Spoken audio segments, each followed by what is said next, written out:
we have a good connection. I don't know if we're live here.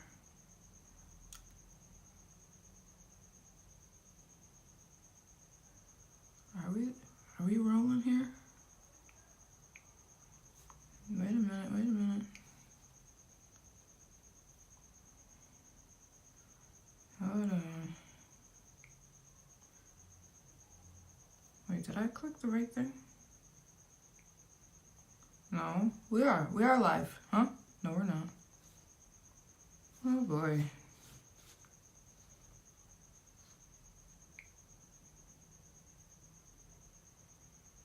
Okay, something's not right here.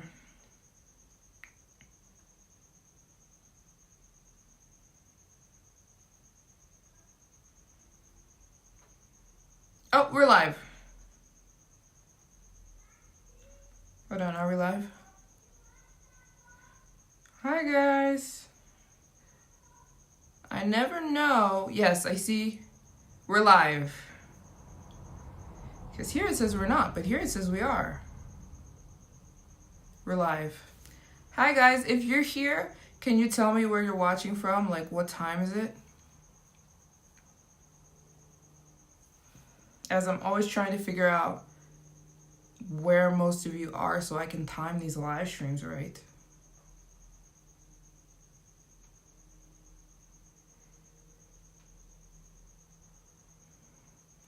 Hi!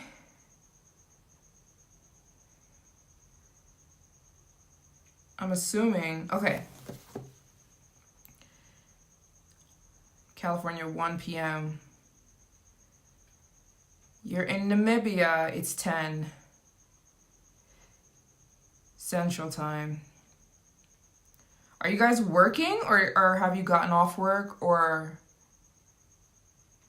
you can watch from work?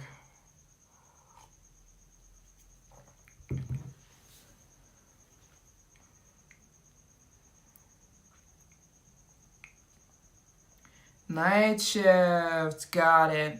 Awesome. I can never find the right time to go live, so I'm just like, forget it. We'll just go live and we'll wing it. You're in Ontario. How cool. I've been to Canada a few times. You're at home, night shift. Got it. Awesome. Well, at least you get to enjoy the beginning part of the day, right? Yeah, I never know when to time these things, so we'll just go for a few hours and hopefully as many people as possible can tune in. I wanted to talk to you guys today. I also wanted to know about you guys, not just talking about me. I wanted to know, does anyone have, like, I have this big dream of traveling every country in the world, but like, are you guys chasing any dreams? I can't be the only one. Obviously not everybody, has a dream to travel every single country in the world, but you guys gotta have some kind of dreams or some kind of big goals in life. And if you do, I wanna know what they are. And if you don't, I wanna know why not. I guess not everyone has to have a big, grand, huge dream in life, but I think you should. Your daughter has curly hair. Which product should I use, please? What kind of curly hair does she have? Like, do you know about like 2A, 2B, 2C, 3A, 3B, 3C? These are like curl patterns. Do you know what kind of curl she has? And then I can give you like a more specific answer. If she has curls like mine, then I can suggest products. But if her hair is looser or more thick, I could give you a different suggestion. I will tell you though, I think the best curly hair products are honestly the brand it's called Pattern. It's by Tracy Ellis Ross. I think they sell them in Target if you're in the US. If they don't, it's online. Unfortunately, I can't get my hands on them. because they only sell them in America. I think they sell them in the UK. The same as mine. Oh, okay. I'm going to get back to you. You talked about skydiving. I saw you. I'm going to get back to you in a second. I think the best curly hair products, okay. Your daughter needs 3 things, I think 4 things to maintain curly hair. I think curly hair is some of the hardest hair to have. Honestly, it requires a lot of TLC. But I would say curly hair needs 3 things. Deep conditioner, or 4 things. Deep conditioner, oil, hair gel, and leave-in. And I'm going to show you which... This is a trash bag. I just finished my deep conditioner today. Where is it? Oh, here it is. Okay. Every person with curly hair needs deep conditioner. Why? Because curls are usually dry, right? And you need something to always hydrate your hair. This is one of my favorite deep conditioners. I just literally finished it. It's gone. She's gone. But deep conditioner, this is the one from Maryjane. This is the Rosemary Mint Strengthening Hair Mask. You need to deep condition her hair maybe twice a week. I go to sleep in mine. I put the deep conditioner in. I put a shower cap on. I put a hair silk bonnet on. And I go to sleep. I leave it in overnight. Also, I like the one from Shea Moisture. Their deep conditioners are really good too. Also, a leave-in conditioner should be in your hair at all times. This means you put it in your hair and you leave it in your hair. This is my favorite one from Shea Moisture. This is their Strength and Restore Leave-In Conditioner. This one is so good for hair, for 3A, 3B, 3C hair types. I think my hair is 3A, 3B. Mixture of both 3A and 3B.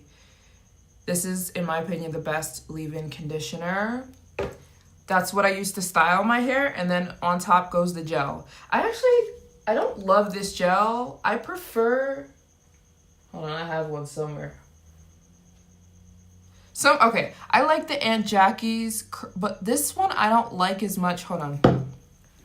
I'm gonna show you the one I actually love. It's under here. What'd I say? Deep conditioner, leave-in conditioner, hair gel. Those are the 3 things I would say. And tell your daughter not to use heat on her precious hair. It'll ruin her hair, and then she'll have to spend years getting her curls back. That's what I had to do. Hold on, sorry. I'm trying to get this hair gel that's underneath my laptop. Boom, this one. This is the Don't Shrink Flaxseed Elongating Curl Gel. To me, this is the best curly hair gel in the world. This one is so good. You should definitely get this for your daughter. This is for like if you have 3A, 3B, 3C. This wouldn't work if your hair is like kinkier. But this is the best hair gel in the world, in my opinion, for type 3 hair. It's so good. It's the only thing that really gets my hair, or really makes my hair like stay in place without being flaky. Yeah, this one is so good. I would say don't use any of the eco gels. A lot of people use like eco hair gel. Those are so bad. They're filled with alcohol. They're just not good for your hair. This one is actually good for your hair. It's made with flaxseed gel. It's made with flaxseed gel and wheat protein. It's so good. So like, it's kind of like a hair growth gel if I don't know. It's just good. Yeah, that's what I'd say. I tried this one, but I made a mistake. I should just stick with this one because this is the one I love. This one is not as good. It's the ice curls. I don't know. It's okay. This one is my favorite hair gel in the world.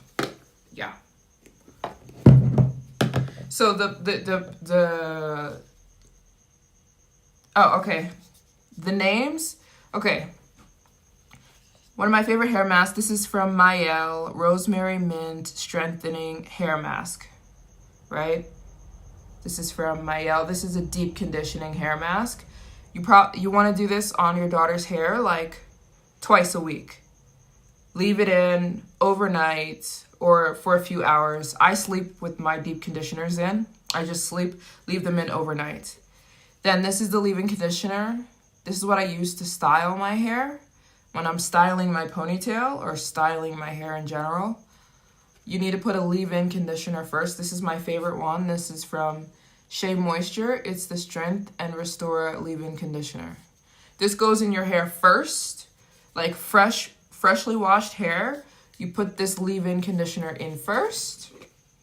Yeah, this one is really good. It smells really good. And this is like a hair growth leave-in that goes in your hair first. And then you put a gel on top. The gel I use, my favorite gel in the world, is the Aunt Jackie's Don't Shrink Flaxseed Elongating Curling Gel. This stuff is so good. And yeah, it just makes the curls look really, really good and not crunchy. And it's good for your hair. You know what I'm saying?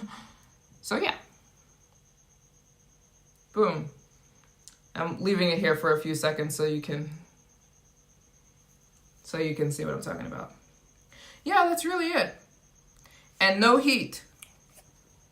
I'm still trying to get rid of the heat damaged parts of my hair. Little by little. Heat will just ruin your hair. And controversial, I'm not into braids. I'm not into braids. I think braids are so bad for your hair. Yeah. Sometimes I see little girls walking around with braids in their hair, and I so badly want to say to their parents, take those braids out of your baby's hair. Braids are not good for your hair. They thin your hair over time, and the fake hair has like a coating of synthetic chemicals on it, which go into your skin. And they cause tension alopecia, you know? Tension alopecia is when something's pulling at your hair and your hair becomes weak and brittle, you know? I would say no to braids. I know of one of my friends, and she always has braids in her daughter's hair because she's white and her daughter is mixed. She's white, her daughter's mixed because her husband's black, you know? And so she doesn't really know how to do her daughter's hair, so she always puts braids in her hair. And she was asking me too. She was like asking me for hair advice for her daughter. And I'm like, please stop putting those braids in your baby's hair, please. And so she took the braids out, and like her daughter's hair is like thinning out. It's becoming really thin and really brittle. And you can see like the stress marks on her scalp. And I'm like, stop now. Just put some good leave-in conditioner and just let the hair grow and be beautiful. Yeah, anyways. So that is that.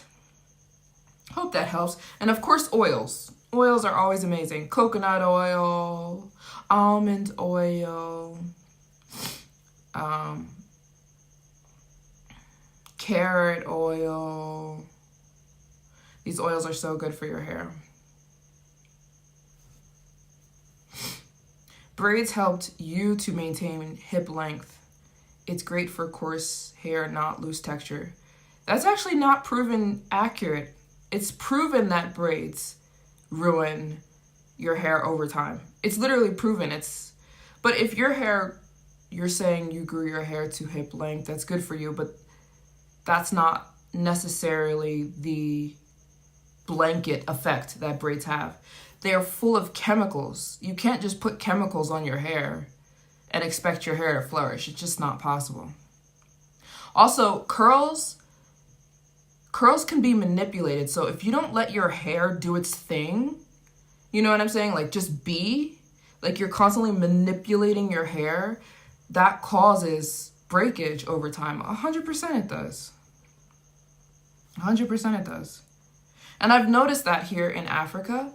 I would say in Africa, yeah, but even human hair braids,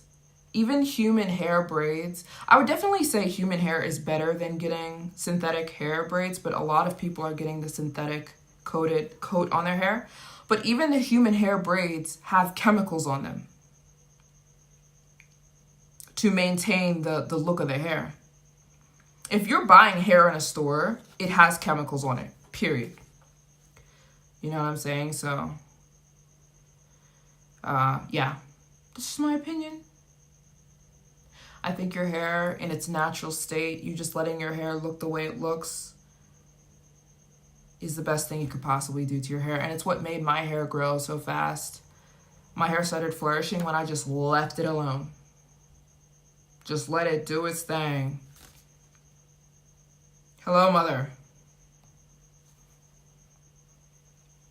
My mother said, hello, girlfriend. Hello. Okay. Not if you're braiding your hair down and throwing a wig on. Don't do it. Don't do it. Let your hair flourish. Let it do its thing. Let it look the way it wants to look.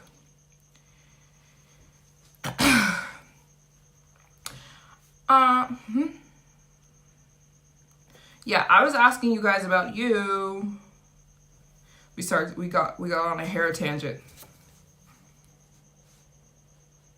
You know, here in Africa, I would say I've been in Africa for almost coming up on 4 months. I'll have been in Africa all over the place. And I would say that 90% of the girls here wear braids, like all the time. All the time. They're wearing braids, like 90% of the girls. And I would say most girls would ask me for advice with the braids in. Like, I can't even tell you how many times I've said this while being in Africa. The girls with the braids in will come to me and ask for hair advice. They'll be like, oh, your hair's so pretty. Can you give me hair advice? And I'm like, yeah, take out the braids. Stop with the braids. Maybe if you get them once a year, like maybe that wouldn't be a big deal or something. But over time, it has a very, very, very negative effect on your hair. 100%. And that constant tension will thin your hair out over time.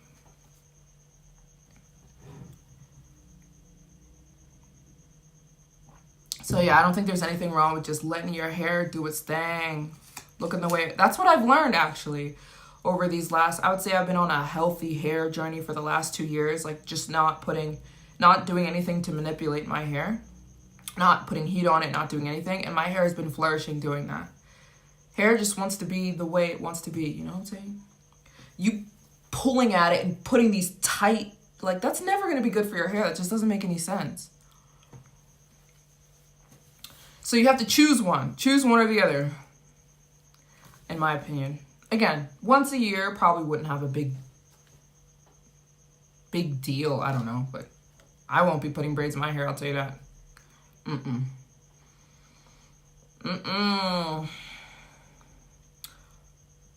Okay. I wanted to talk about, I'm going to talk about a lot of things. Someone who said they wanted to go skydiving. I asked you guys if you had any big dreams. I said I can't be the only one who has a big dream. Who has big dreams? Hi, Susie.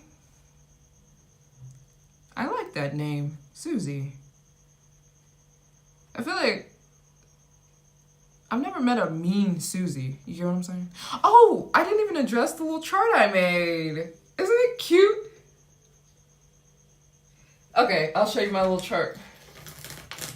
Today, I'm fundraising again. Surprise! Over this live stream, I'm going to try and raise $350.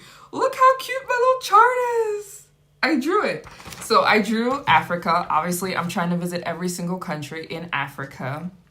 And so Africa has 54 countries. Boom. And I've been to 12. These are all the countries I've been to. So this is Morocco. I've been to Morocco. Wait, I didn't color in Tunisia. This is Tunisia. I've been there. I need to color that in. Hold on. Wait a minute. I got my markers when I was in Japan. Hold on. Okay, I've been to Tunisia. Let's color that in. Okay. I've been to Tunisia. Very, very cute little country on the water in Africa. Very similar to Egypt. It has Egypt vibes. Besides, everybody's nice. You guys know how much I hate Egypt.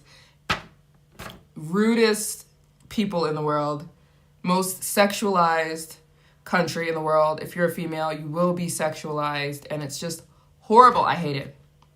Oh, I'm sorry, it's flipped. I'm sorry, because the screen is this way. I'm sorry. You're just gonna have to look at this backwards. Otherwise, I'd have to flip my laptop around and film from that side, which I can't do. I'm so sorry. Hopefully you can just flip this in your brain. But okay, I've been to Morocco. Loved Morocco. I've been to Tunisia. It's this cute little country that is very similar to Egypt, besides everyone's so sweet and kind. What, Egypt is okay? I know it's inverted. I can't flip it. If I flip the camera, then I would have to sit on this side of the camera and I wouldn't be able to see myself. Sorry, guys. Just bear with me here. Wait, I should have done it this way. Whoops, I drew it on the wrong side of the paper. That's okay. It's all good. It's all good. And then I've been to Egypt. You guys know about Egypt. This is Ethiopia. I've been there. Uganda, I've been, but I'll be back because I didn't see the gorillas. So I'll be heading back in like 3 weeks to see the gorillas. That's a must. I've been to Kenya. Didn't have a good experience, so I'll probably go back there too. I've been to Tanzania. Didn't have the best experience, so I'll go back there too. And then all these countries are the ones I went to recently. South Africa. I've been to Botswana, Namibia, Zimbabwe, and Zambia. So I have been to 12. These are the 12 countries I've been to. Africa has 54 countries. 54 countries. It is the biggest, as far as the number of countries, continent in the world. I have 42. Where's 42? Boom. You guys are reading this backwards. 42 more countries to visit this year, and that's what I'm going to spend the entire year doing. The entire year of 2025, I will be in Africa knocking down these countries. Some are easier than others. Some are very difficult. For example, Sudan, Somalia, Congo. Very difficult because, just not the safest places in the world. And some of them have a lot of prejudices against Americans, which I am American. So we'll see how that goes. But some countries are a piece of cake. What about Rwanda? I have not been there yet, but I will be there very, very, very, very, very, very soon. In May, I'll be visiting 5 new African countries. And Rwanda will be one of those countries that I'll be visiting. Again, I'm going back to Uganda because I went to Uganda, but it was extremely brief and I didn't see the gorillas. Oh, we're still talking about braids. Yeah, braids thin my hair. Braids will thin your hair in general. That's why I always tell people, I'll see little girls with braids, like 6, 7, 8, 9 years old with braids. And I want to say to their mothers, please take those braids out of your baby's hair. You're going to ruin her hair before she even has a chance to grow up. Anyways, side convo about the braids. Rwanda, I will be there very soon. Actually, I talked about this in my other live. There's a hotel that sits on the border between Uganda and Rwanda, and I'll be going to that hotel. It's called the one and only Gorilla's Nest. It's one of the top 10 most beautiful hotels in the entire world. But it actually sits between Rwanda and Uganda. So when you're staying in this specific hotel, you're in both countries. So that'll be really cool. And then that's the hotel that will take you to go see the gorillas, which is really, really cool. But you have to sign a waiver in case the gorillas kill you. But who cares? I'm used to signing waivers. I had to sign a waiver with the lions too. When I was with the lions, I had to sign a waiver saying, if the lions eat your head off, it's not our fault. You agreed to this. But, the weather is nice where I am. It's nice. Hi. Yeah, I'm going to come back to Kenya very soon. I want to visit the I never visited the Masai Mara tribe, so I want to go back to visit them. So yeah, I've got 42 more countries to visit in Africa. And let me tell you guys something about Africa, just in case any of you guys were thinking about traveling more than a few countries in Africa. Let me tell you something. Are you listening? Are you listening? Be prepared. Africa is so expensive. Oh my gosh. I've never in my life spent so much money. Not in my entire life. Not in my entire life. Africa is so expensive. Why do you think I'm fundraising so much? Shoot. And trying to visit every country in Africa. I'm trying to put this where you guys can see it. Trying to visit every country in Africa is just... Woo, boy. It's insane. Okay? It is way cheaper. Listen to me. You can go on a trip around Europe. Like, I'm talking, you can go to Paris, Italy, Switzerland, Netherlands, all, and it's cheaper than coming to Africa and do this. You know what I'm saying? Oof. Africa is, bro, it's insane. I'm telling you, it is. It's crazy. And it makes me think, like, I understand why, you know, you see on YouTube and Instagram, you see people like traveling like continents. You don't see people traveling Africa as much. I get it. Huh? Oh, my mother donated. Did you? Oh, thank you, mother. Oh, my mom just donated. Thank you, mother, for the donation. Okay. Okay, since my mom got us started here. Boom. First donation. Let's fill this puppy in. Okay. I have a goal of reaching 350 on this live stream. 350 on this live stream. Hello. So when we reach that, that's when we'll reach the top of this, and then, you know, we'll see you guys next week. Okay, let's fill in this one. Can you see that? This is so low. Okay, hold on. We'll have a better graph that's not inverted next time. Hold on. I need to fill this in a little bit. Hold on. That is one country. Let's fill in one of those countries right there. Boom. Okay. Boom. Thank you, mother, for the donation. Yeah, you can donate through Cash App, via Cash App. But if you don't have that, you can definitely do the super chat right here on the live stream. The super chat right here on the live stream. But yeah, my mom just got us started. So every time somebody donates, let me know here so I can give you a shout out. And then we'll try and fill this thing up. I told you guys, I'm fundraising, sweetie. Because listen, Africa, it's insane. Like nobody told me that it was going to cost me an arm and a leg to travel the entire continent of Africa. Bro, it's crazy. Woo. But we're going to do it. Yeah, you could go on a trip. You could go on a 3-month trip around. Oh, hold on. Constance. You can go on a... Wait, Constance, didn't you? Where did you donate? Oh, Constance! Oh, sorry. I'm in an Airbnb. I'm staying in somebody's house right now, and I'm yelling. I'm so sorry, you guys. Constance, that is your second time donating? Constance, thank you so much. Thank you so much, Constance. What a beautiful name that Constance is. Okay, I'm keeping track down here on my... Okay. Thank you guys so much for your donation. Let's fill this in a little bit. I'm gonna bring it down here.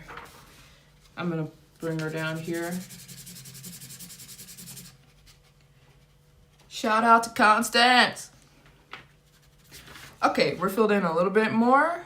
We are now at $50. We've raised $50, and my goal is to raise $350. So during this live stream, I was telling you guys, I don't know if you just came in, but Africa is literally, bro, it's crazy how expensive Africa is to travel. I think when I was like traveling Africa, I don't know where I had this idea that, oh, it's cheap. I remember when I got to Zimbabwe, bro, it's crazy. But we're going to figure this out. Hi, Tammy. Thank you so much, Tammy. That means so much. And thank you to Constance and my mother because they just donated. And so we're going to fill this map up and try to make it to $350. We've just raised $50 so far on this live stream. So if you guys can donate to help me with this mission of visiting every single country in the world, let me know in the chat so I can check. And then I'll give you a little shout out and we'll fill this up and we'll just have a chit chat. And yeah, I'm going to try to be mindful because I'm staying in somebody's house right now. I'm in an Airbnb. I told you guys I don't love Airbnbs, but actually sometimes they're kind of nice because more relaxed vibes. So yeah, I'm staying in somebody's house. Yeah. 300 more. So I've been asking people to donate $25 because that adds up quickly, baby. That adds up quick. How has your faith grown while traveling? How hasn't my faith grown while traveling is the question. I feel like sometimes I look back at my life before I traveled. I'm like, how did I know anything? Like, I feel like I didn't start knowing things until I started traveling this crazy life. I'm like, I must have been just so naive and so stupid and so weak. Because I just feel like my life started when I started traveling. Like, what haven't I learned? What haven't I gone through? And I think a lot of people think traveling is always this glamorous lifestyle. It's not. It's not. It's not always glamorous. It is crazy. But it's definitely an adventure. I'll tell you that. It is a daily adventure. You never know what no 2 days look alike. But it's not easy. It's extremely difficult. And being on vacation is something completely different, I think. So a lot of people look at my life and say, oh, I wish I had your life. And I say to a lot of people, I think you maybe don't wish that. I think you're thinking like I'm on a vacation every day, like sitting on the beach, tanning, having some pina coladas. It's not that. It's a different animal. It is a different animal. But it's very fun, and there's nothing like expanding your mind. It's so nice to see life from different people's perspectives. That's one thing I love about Africa as well. It's like each country is so different. It's crazy. It's like it's one continent, but each continent is so different from the next. You know what I mean? What is my ethnicity? I am American. I'm ethnically American too. Like the natives. But other than that, you know, do we have to go into the history of America? Come on now. The slaves came over and then they mixed with everybody and then that's what created me. Mixture of slaves, mixture of Native Americans, mixture of the Asians. Mixture. There's no real one answer. But everyone thinks I'm Ethiopian. So sometimes I'm like, should I just say I'm Ethiopian?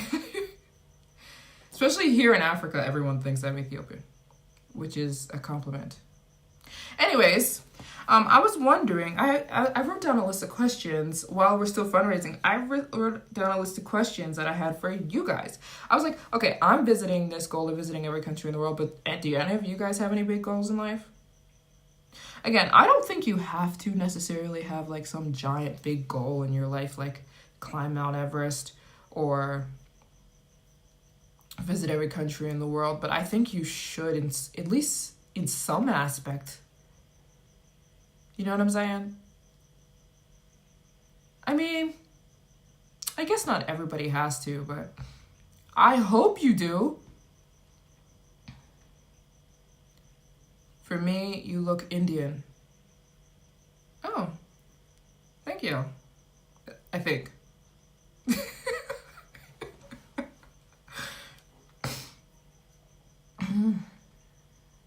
I am Indian in the sense of American, partially. The Native Americans, they're my people too. A percentage. But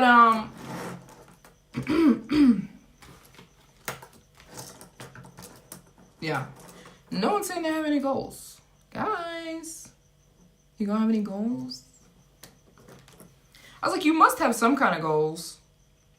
You know, I met the coolest guy ever when I actually put him in my vlog when I was in Botswana, and he was the only person I've ever met who's been to more than 100 countries. I don't know if you guys saw my vlog when I was in Botswana, but I met a guy who was in his late 60s, and he was a full-time traveler, and he had been to 103 countries.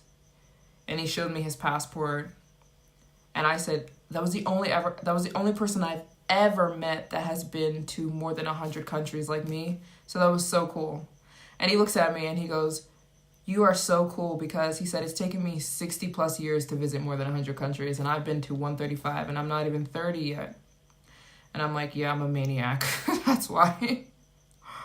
There's something wrong with me, that's why. But he was so cool and just the chillest guy ever. And I kept asking him his favorite country, and he said that's an impossible question. I said, you don't have a favorite country? And he said, no, I can't choose one. I said, wow, I have a favorite country. You'd love to travel and experience life outside of your own culture, spread Jesus love to every... Right, that's awesome. And you will, and you should. I think, honestly, it is necessary for people to leave their own cultures.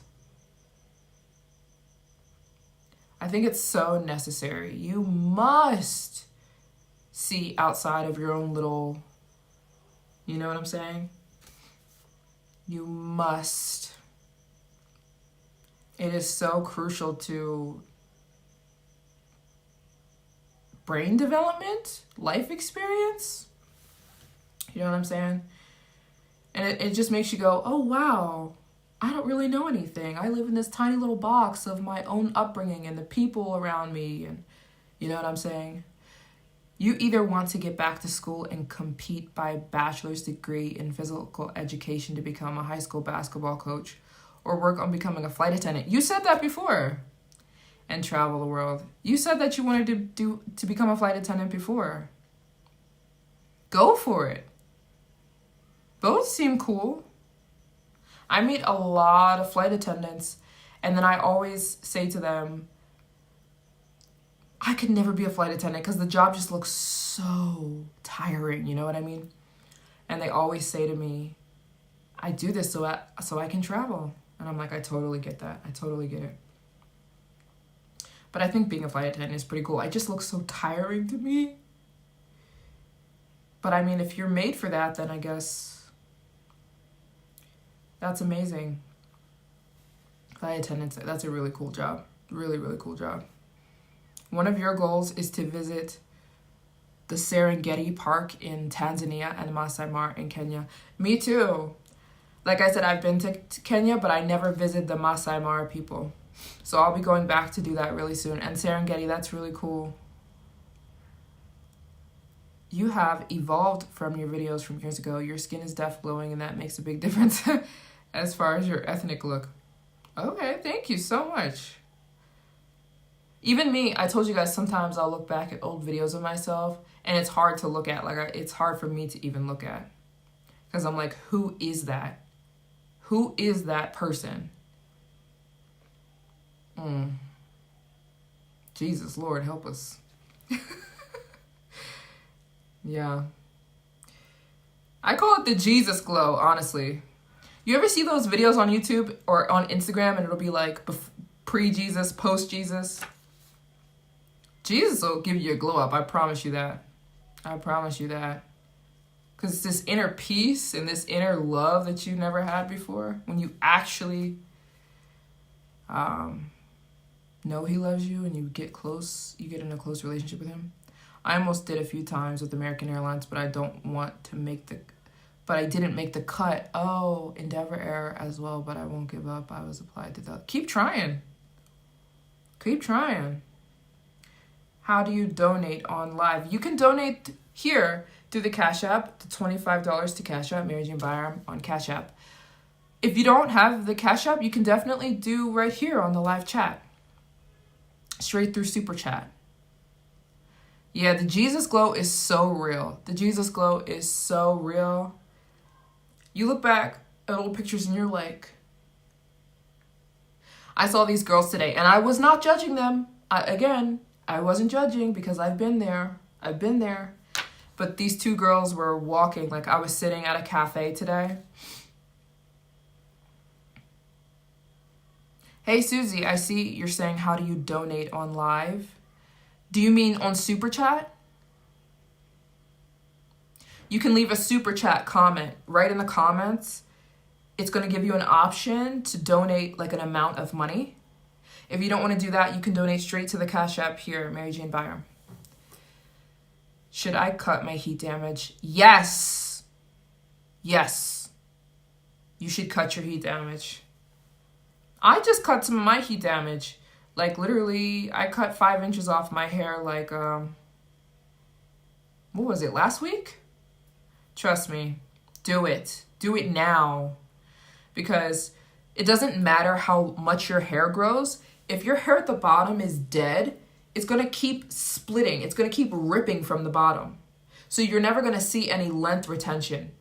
You get what I'm saying? That's why it's important to get rid of the heat damage you have. Like, my hair is really long, so my hair is like, it was like down to my belly button, I guess. But I noticed like this much of my hair wasn't curling the same. You know what I'm saying? Like the curls up here were different from the curls down here because the curls down here were heat damage. Chop it off, girl. Chop it and start fresh. Start fresh because that heat damage, most likely it's not going to reverse. If it's not reversed already, it's not going to go back. And the ends of your hair is really important. The health of the ends of your hair are really important for the integrity of your hair. Like if your hair is really healthy at the bottom, it'll keep growing and healthy because it's not going to be splitting from the bottom. You get what I'm saying? Because even if your hair keeps growing, think about it, but your ends are dead, your ends are going to keep splitting up like this, your hair shaft. You get what I'm saying? Oh, did you say you left a super chat? Yeah, it's important. I know I'm a length person too. Yes, you donated. Thank you so much. Thank you so much, Constance. I saw your donations. Thank you so much. Your goal is to start a health coaching business back this year. Okay, cool. That's huge right now. Like so many people are trying to get their health together, especially, I don't know if you're in the US, but that's huge in the US. I know a lot of people, they get so confused when it comes to health. They need somebody to point them in the right direction. So that's awesome. And I definitely have a passion for that too. Not necessarily, coaching, but I just have a huge passion for that as well. And I think it's really, really, really, really important. The weather's nice. It's hot. Hello. Hi, guys. Thanks for tuning into my live. Shout out to Constance. Constance donated literally 3 times. Yeah, in the US, that's huge. Because the US is one of the most unhealthy, I'm sure you know that, countries in the world. And so many people don't even know what they're doing, so that's really important work. That's awesome. Your goal is to be like me. You shouldn't want to be like me. But if you mean like travel, then awesome. It's crazy. It's a crazy life, but it's worth it. But it's crazy. I was telling you guys earlier about how expensive Africa is. Africa is crazy. Woo! This continent is so expensive. So expensive. I've never in my life spent so much money. Never. Never. Even Europe is cheaper than Africa. Why did nobody tell me about this? It's blowing my head off. The flights are expensive. The visas are expensive. The hotels, if you want to stay in a nice hotel, that's expensive. I always prefer to stay in nice hotels because I travel alone. So I want security. You know, I want to be in the middle of the city and I want to be somewhere 5 stars, 4 or 5 stars, so I can have security, you know what I'm saying, and be in a nice populated area. You talking about expensive? Whoa. You could travel Spain, France, Italy, Switzerland, all these countries, and it's cheaper than trying to, you know, circumnavigate the continent of Africa. It's insane. And don't think visiting the tribes is cheap either. I've learned that. I thought, oh, when you visit the tribes, that's going to be so cheap. They charge. You know how much these tribes in Africa charge you to come visit them? The Khoisan people charged me somewhere around $1,500 to visit them. I also, I told you guys before, I've been visiting the Mercy tribe of Eastern Africa. They charge you like $3,500 to visit them for like 3 days. It's crazy. And the flight, bro. Yeah, Africa's insane.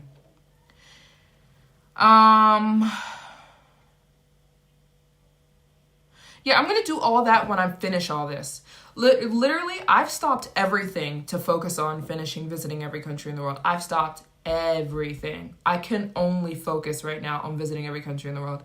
So when I'm done, I'm going to do all that stuff. I'm going to publish my books. I'm going to start up my hair business again and, you know, all that good stuff and be able to do things well, because right now I cannot do anything else. Like, all of my energy goes into just trying to figure out how to finish these countries, because it takes everything I got.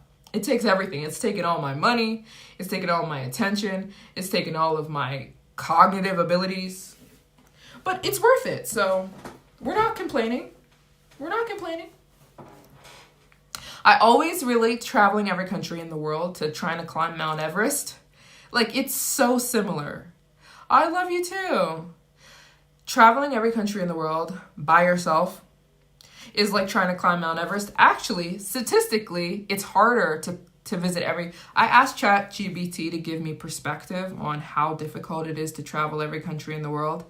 And it said, like, it's 6,000 times easier to climb Mount Everest. So that's actually an easier goal. More people have done it. More people do it every day. But it's like, always feel like I'm like on the edge of a cliff, just hanging on for dear life. And so, like, I literally have to put all my focus on this. I can't focus on other things at the moment. Yeah. That's life for you, right? But we're going to do this. We're going to finish it. And we're going to do this thing. Oh, wait a minute. We got a donation coming in hot. Hold on. We got a donation coming in hot. Amy just donated $25. Thank you, Amy. Let me fill this in a little bit. I made a chart and I made it opposite, so I'm so sorry about that, guys. You're looking at this backwards. But yeah, I'm trying to raise $350 in this live stream today. Help me out with some visas. Anyways, I should have made it this way. That's all right. We'll do that tomorrow. But yeah, so like every donation, I'm gonna color this in a little bit more. Amy just donated $25. Thank you so much, Amy. Oops, sorry. We're gonna fill this in a little bit more. Boom, we're getting there. We have now raised My goal is to raise $350 during this live. We've just raised, but now there's $275 left. Yeah. So if you can donate, $25 is the magic number. But you can donate anything. The Cash App is here. Boom, you can donate and I'll give you a shout out. Your girl needs help. I'm fundraising as much as I possibly can. Visiting all these darn countries in Africa. Hey! Anyways. Hi! I felt lonely in JA, Korea, and Japan sometimes, but I felt fulfilled with conversations. I felt free because I only had to look out for myself. I get that. I get that.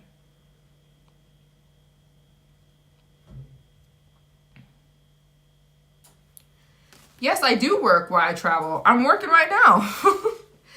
YouTube is a job. I don't know if people know that. YouTube is a job. We pay taxes. We get paid. Every time somebody clicks on a video, we get paid. So this is my job. YouTube is my job. Even live streaming, I'm working.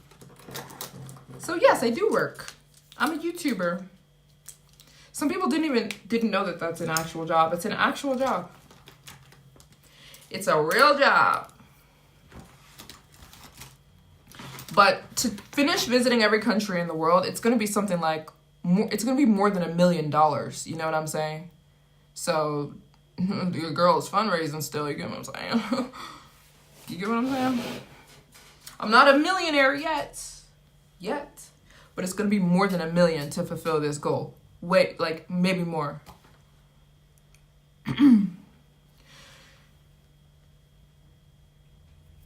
I wanted to ask, once you finished traveling the whole world, would you feel satisfied with your purpose on Earth?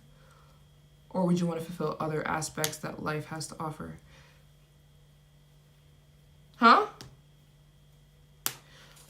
I don't think traveling every country in the world is my purpose in life. It's just a goal of mine.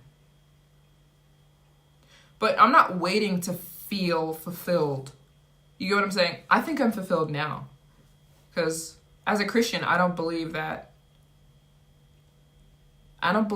what I do makes me valuable. It's just Jesus. You know what I'm saying? So I'm not waiting to feel fulfilled until I reach my goals. You get what I'm saying? There'll be a big sense of relief and a big sense of accomplishment for sure. But I'm just going to go on to the next thing. I have so many more goals than visiting every country in the world.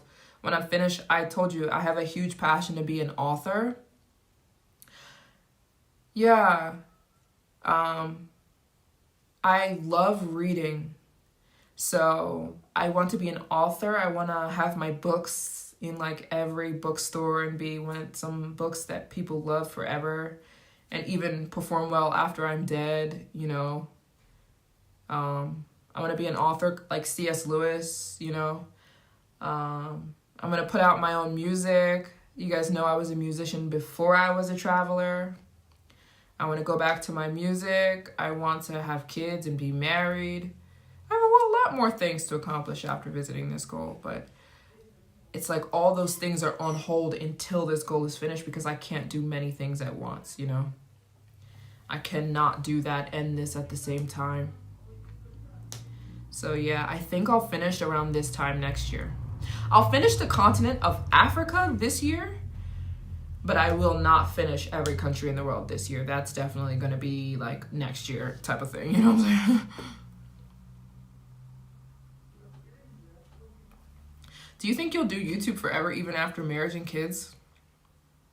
I'll do YouTube for a long time, but maybe not forever. Like I won't be 90 years old vlogging, you know what I'm saying? But I will be a YouTuber after I have kids and get married. I think so, yeah. For sure. But maybe I'll stop when I'm like 50 or something. I don't know. And just, you know, move on to other things. We'll see. We'll see. But yeah, I'm not going to like stop when I get married. I'm definitely going to make videos still. Because I love YouTube. I love making videos. It's fun to me. It's not arduous. It's actual enjoyment. Um, I use a lot of different cameras. Is there someone talking to me?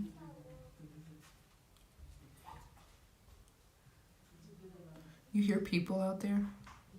I'm staying in somebody's house. I'm in an Airbnb right now.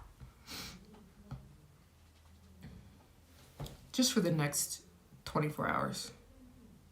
But yeah, I use many different cameras. I use my iPhone a lot. I love the new iPhone. I have the iPhone 16. The quality of the video is like perfect. It's so good for vlogging. Actually, I prefer it sometimes for vlogging. I prefer my iPhone. But I have a Sony a7 III.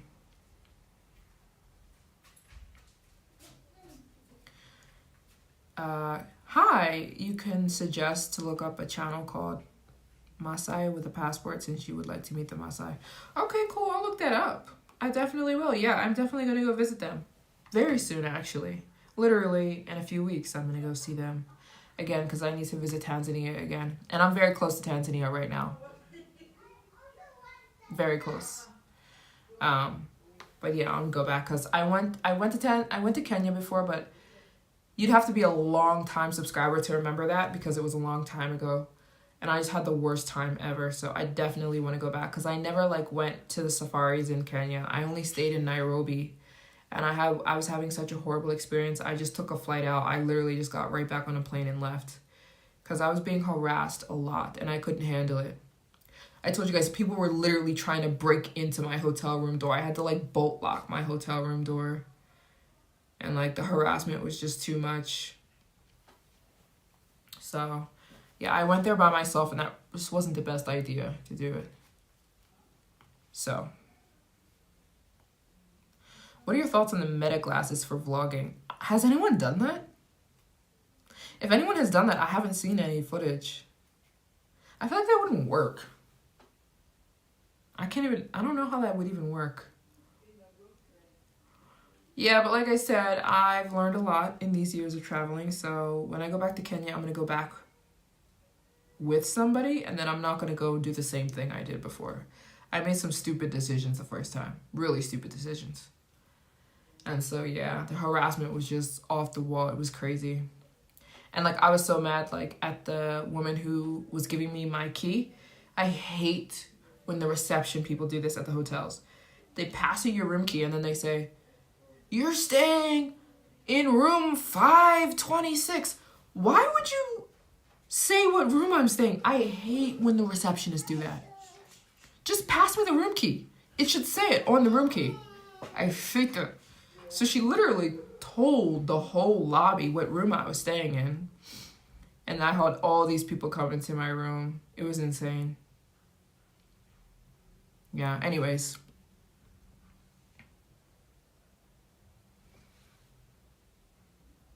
Oh, okay. I don't know anything about the glasses that vlog. Meta glasses. I haven't seen anyone do anything. I haven't seen anyone film any videos on them, so I can't really give my opinion. But I just feel like they wouldn't work. I don't know. I can't imagine that. Hi, Orville. Is your name Orville? Orville? That's a cool name. So nice seeing you, even though seeing your message. Listen, baby. I need to hire somebody to do social media for me. I honestly do. Because I just can't be bothered. I cannot be bothered with Instagram and TikTok and all that mess. I can't. I really do want to hire somebody to do all that for me. Because I can't do it. I hate being on social media. Physically, I hate it. It's just too much for me. So I want to hire somebody eventually. All of my attention goes on to YouTube. Because it's actually something I care about a lot. I like taking pictures, but I don't know. The Instagram and all those other platforms, I need somebody to do it for me because I just don't have it in me. Yeah, and I feel like it takes a lot of my time. Precious time. I don't want to spend a lot of the day scrolling on Instagram. I hate it. You know what I'm saying? And Instagram is almost responsible for like my relationship being ruined a few times. You know what I'm saying? So it's just too much drama, and it's just too much. And then it's just like, it takes too much work. And then it's just like, it's too much. You know what I'm saying? It's not good for the soul. It's just a lot. And so for sure, I definitely know it's an aspect of my job though, and I should be on there, but I definitely need somebody to do it for me. Like, I would really hire somebody, I want to, but like in the next 3 to 4 months, who can do all that stuff for me, and I can focus on YouTube. Because that's the thing I actually really, truly care about. My videos, Twitch is the new wave. All the YouTubers are now on Twitch. Hey, I'm on Twitch now too. I just didn't. I keep saying I'm going to do Twitch. Maybe the next live stream I'll do it on Twitch. I just signed up for Twitch. So I'll be on there too. You know what I'm saying? Wait, somebody said...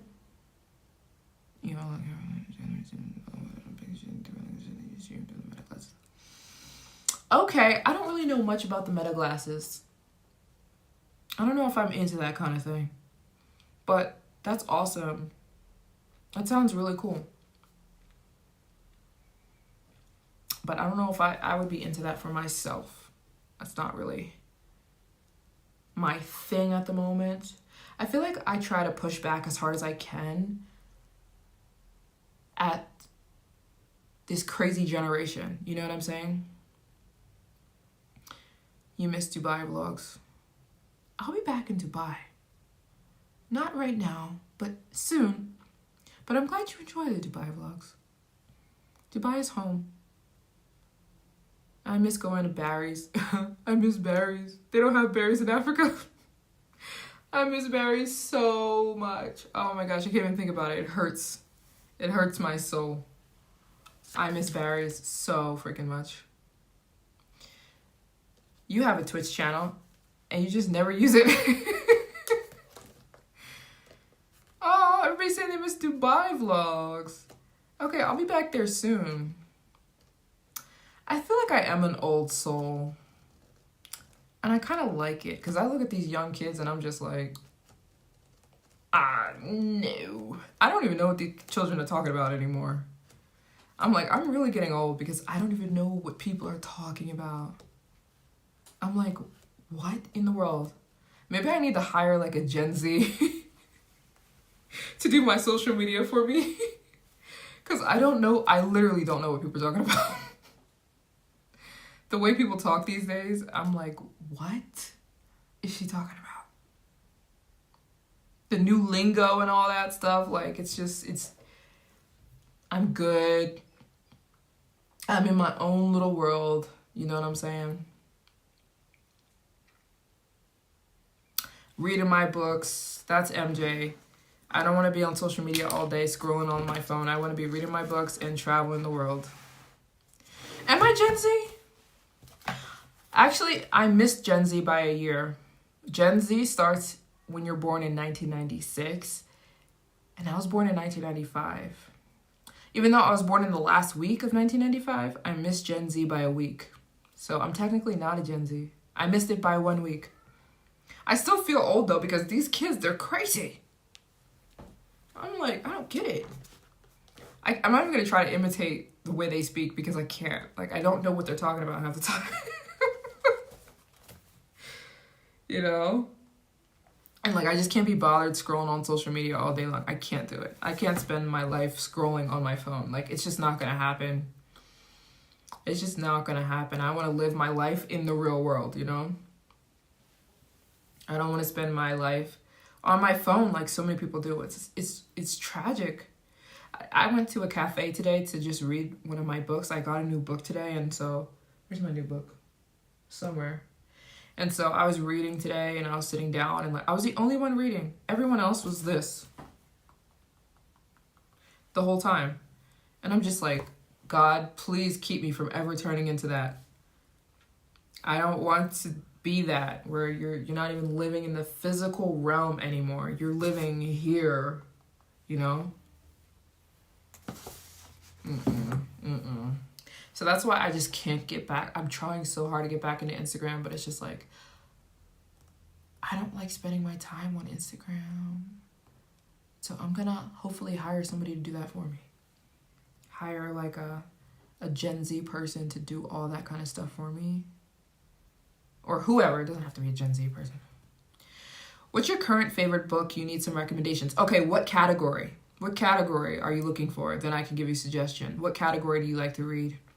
I subscribed to this girl on YouTube the other day. I got so excited because she's like a book fanatic like me. You guys know I love to read.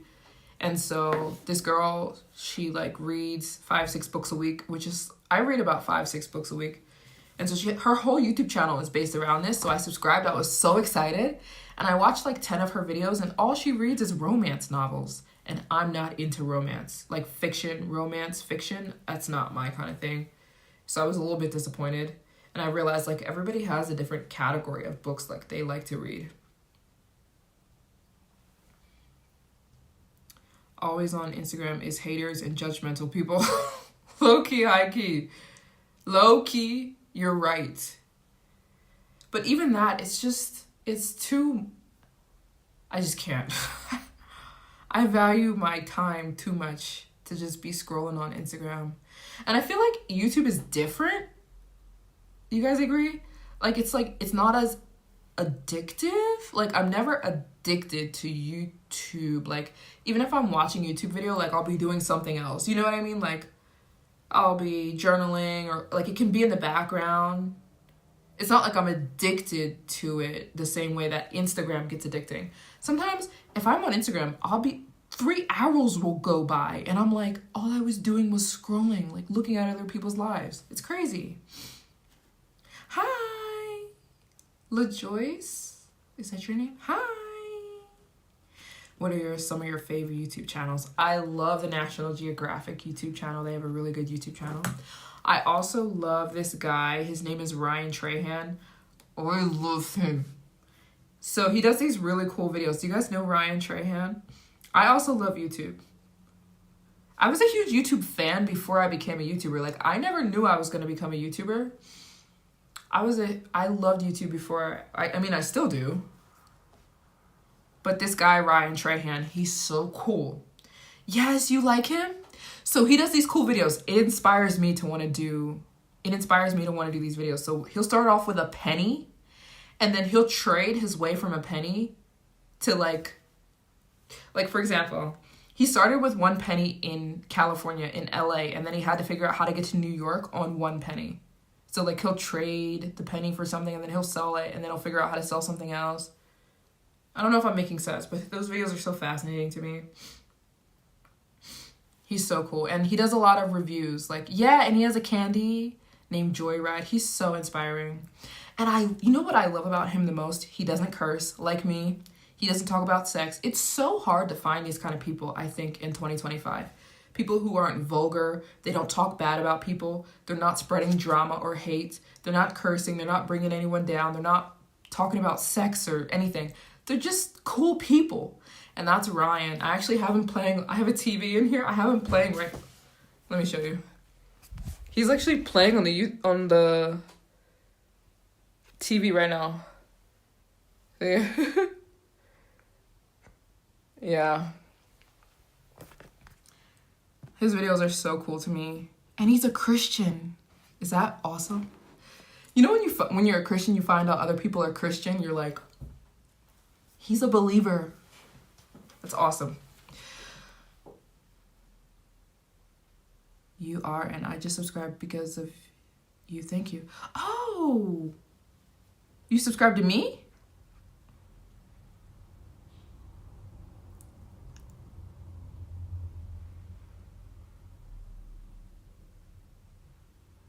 I'm confused. The book recommendations you like are historical fiction, not so much romance or sci-fi. Historical fiction? I don't read a lot of historical fiction. I don't read any fiction, to be honest. Oh, you subscribe to him. Oh yeah, he's amazing. You're gonna spend all day watching his videos because he's just so wholesome. He's so wholesome, and he's a really, really, really cool guy. And his videos are actually really cool. And I love the fact that he's not bringing anyone down. He doesn't talk bad about anybody. He's not spreading hate. He's literally just doing his thing, living his life. He's so freaking cool. I hope to meet him one day. I don't know why that I would ever meet him, but he's a traveler, so I would literally scream if I ever saw him on a flight or something like that.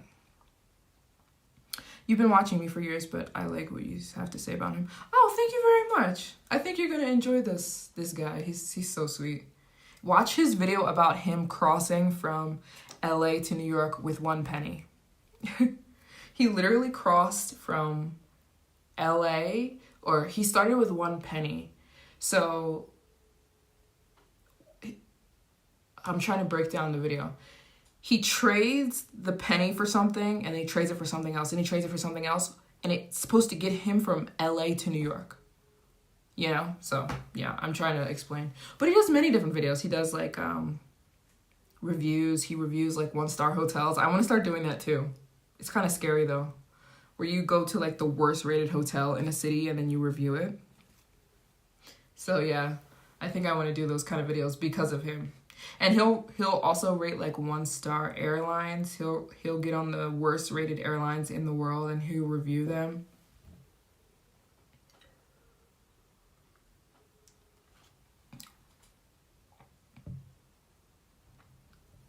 Yeah, he's awesome. And he's a believer. I didn't know that. I'm like, because I didn't know he was a Christian. And then he said he was a Christian. I'm like, oh, no. Where do you find these kind of men? But he's married. I'm not interested. I'm just saying. It's hard to find these kind of men out in the world. You know what I'm saying? And especially because he's such a big YouTuber. He has 20 million subscribers. So he doesn't have to say those things. You know what I'm saying? But he did. And so that's awesome. He's married, though. And his wife is actually the one I was talking about. She's the YouTuber that talks about books. But I can't, somebody said recommend them historical fiction. I don't read historical fiction. I read a lot of psychology books. His name is Ryan Trahan. Somebody asked me who my favorite YouTuber is. I think it's him. I think he's my favorite YouTuber. I got him playing on the TV right now. That's why I'm looking up.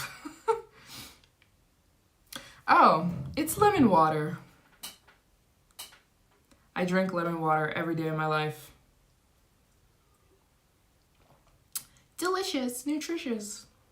Lemon water is really good for you. And of course, I have my matcha too. I've got matcha.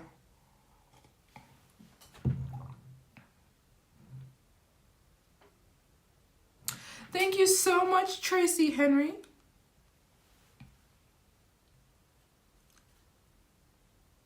Yeah, Brain Power is amazing. I love this book. It's so good. It's about how your brain is the most important organ, but for some reason, we don't treat our brains right. Like, we do everything to ruin our brains, and it's actually horrible. This book even talks about scrolling on social media and how bad it is for your brain. It talks about the effects of eating bad, how it ruins your brain. It talks about the effects of alcohol. I always tell people not to drink alcohol. It is so bad for your brain. Sugar, it talks about getting enough sleep. You ordered matcha. Well, listen, I'm gonna be very honest with you. So many people say it's nasty, but give it a chance, okay? I don't think it's nasty. So many people say, Maryjane, I tried matcha and it's gross. Let it grow on you. Let it grow on you. And listen, remember, your taste buds are formed by what you give them. Am I making sense? So you like what you give yourself. So you can learn to like something. You know what I'm saying? Yeah, it's tasty. I like it. And it's so good for you. It gives you the glow. It's way better than coffee. I'm not a coffee drinker. I'll never drink coffee. I hate coffee. Okay, you do like matcha. Okay. There's so many people that tell me that they've tried matcha because of me, and then they said they couldn't stomach it. Like, it's so nasty to them. I'm like, come on. Grow up. Grow up. I'm just kidding. I'm just kidding. But yeah, we're talking about books. I love Brain Power. Brain Power is so good.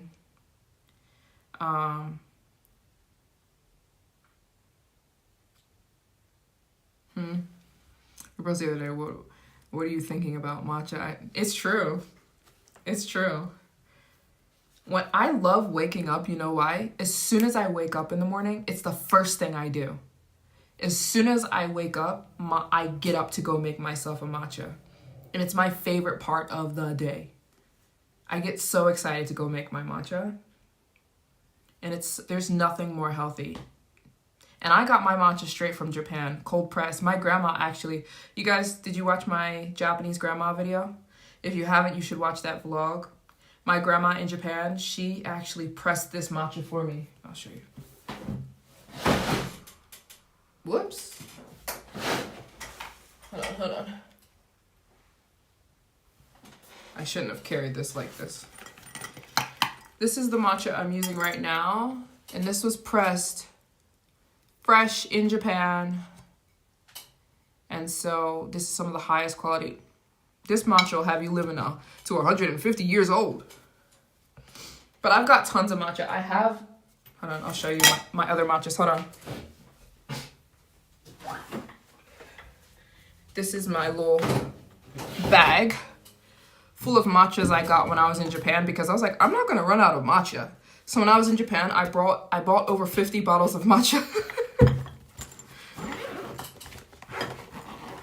Yeah, I have so many good ones. This is also one of my favorite matchas.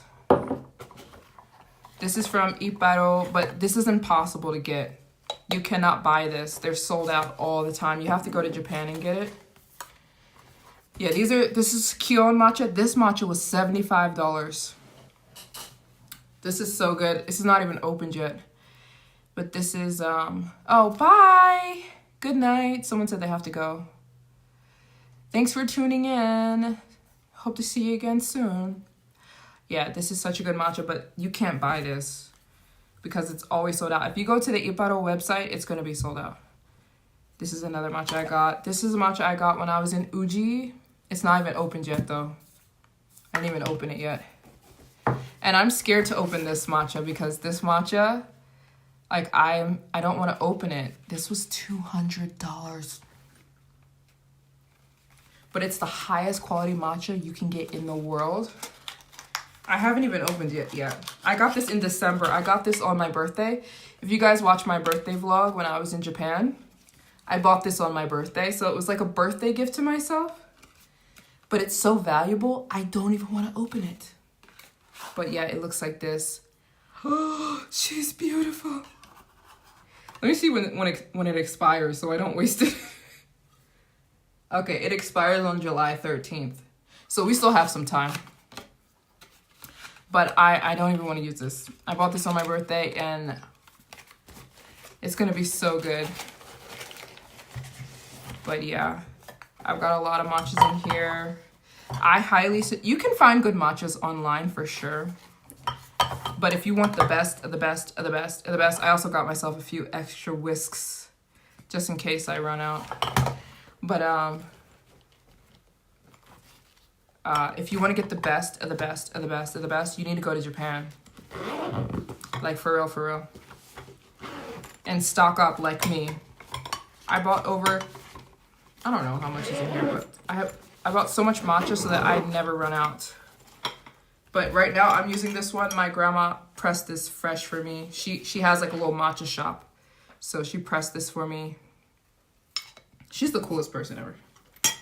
My Japanese grandma. So that's the one I'm using right now. And when I wake up, you don't want boiling. You don't want to make your matcha with boiling water. You want to use hot water, but not boiling, or else you can burn your matcha. You don't want to burn it. But I just you take your little, I'll just use a little bit because I'm not making any more right now. You take your little matcha on a specific, this is a spoon specially made for matcha. My grandma also made me this spoon. And then you grate it, you know what I'm saying? You've seen me make this before. But anyways, matcha's so good for you. And it's so delicious. And it's better than coffee. I can't do coffee.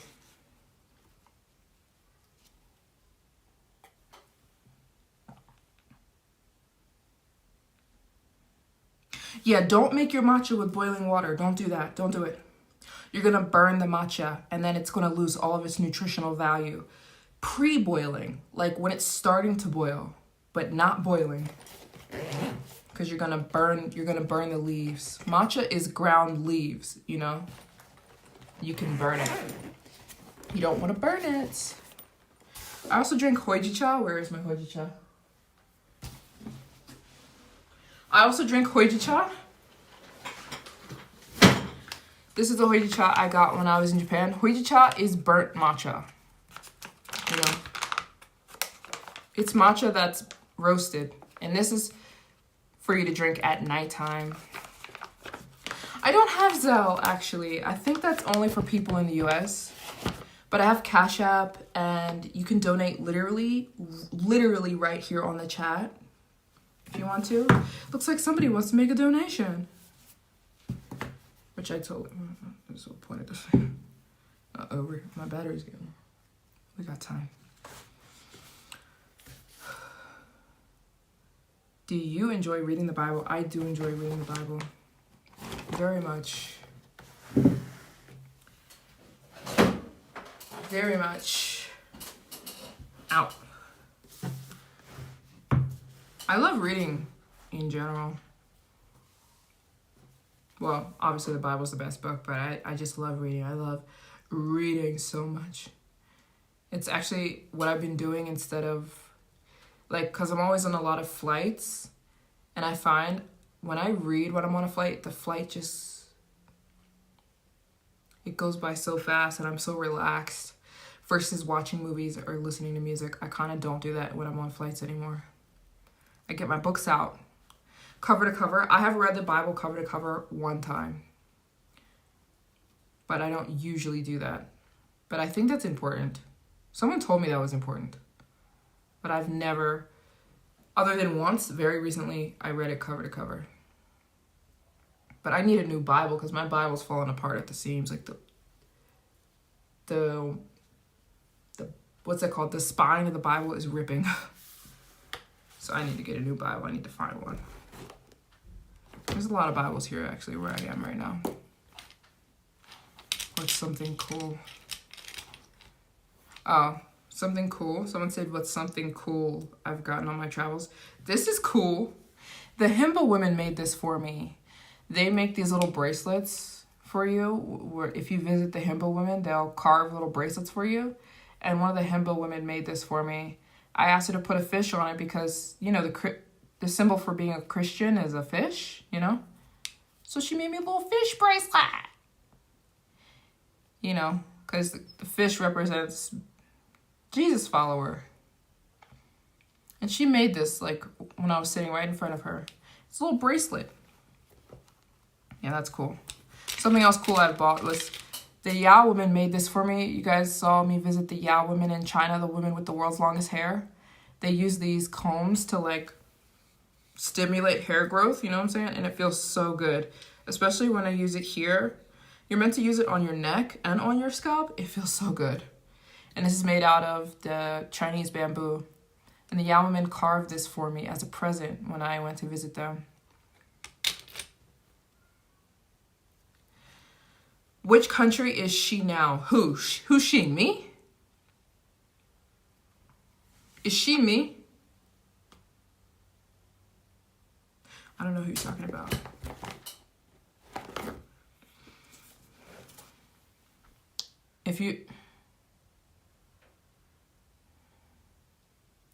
How do you deal with past regrets? There's no condemnation to those who are in Christ. It's no longer that I that live, but Christ that lives in me. In the life I now live, I live by faith. Yes. Oh, I'm in a country that I cannot disclose because I will tell you very, very soon. I have a big video coming out. I'm doing a drum roll. So you'll see in my vlog I have coming out soon.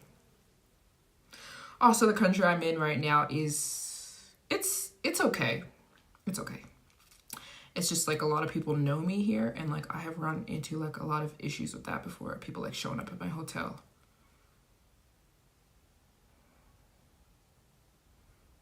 You know what I'm saying? Yeah. Regrets, they will happen, but we don't live in the past. We live in the present. We live in the present. And Jesus said when he was here on earth, he hung out with all the sinners. He didn't hang out with all the religious people. You know why? He said because they thought they were better than everybody else. He said all the sinners he hung out with because they had open hearts. You know what I'm saying? Their hearts were open and they acknowledged that they needed him and that, you know, they weren't doing well on their own. Which Jesus loves that. That's why he's here. He came to bind up the wounds of the brokenhearted and set the captives free, so that there's no longer any condemnation to those who believe in him. It's the gospel. I know. So what I've started to do is I just don't say where I am until I leave. Safety. I know another YouTuber, he's also like a travel guy, and he reached out to me. He's like, you're crazy that you say where you are in real time. I'm like, I know, I'm gonna stop doing that. He's like, don't do that. Don't ever say where you are in real time, girl. I'm like, right. I'm in Africa. But yeah, people are crazy. I would say 9 times out of 10 people have good intentions, but there's always that one person, you get what I'm saying? There's always that one person. So, yeah. I told you guys a few weeks ago I had somebody tugging at my door, but there was no peephole, so I couldn't even see who it was. And I was not going to open the door to find out. That's what you always see in the horror movies. Like, somebody will open a door. Like, you don't do that, dummy. You don't open a door to see who's on the other side. Lots of people have... I always want to know where people get the time that they have to go after other people. I don't get it. Throughout my day, I'm focused on myself and God. Not in a selfish way, but I just have a lot to do. Our people's journey inspired so much to check out the Zulu. If you haven't checked out the KwaZulu Natal, the home of the Zulus, can you please represent my people as they are, not savages? Where are they? In which country? Aren't the Zulus in Southern Africa? If I'm not mistaken. And if they are, I definitely want to visit the Zulu people. But am I right? Some of you struggle with Jesus' identity, like being white on pictures. Don't. Please don't start. Please don't start with that. Please don't start with that. When people start talking about skin color when it comes to Jesus, it boils my blood. It boils my blood.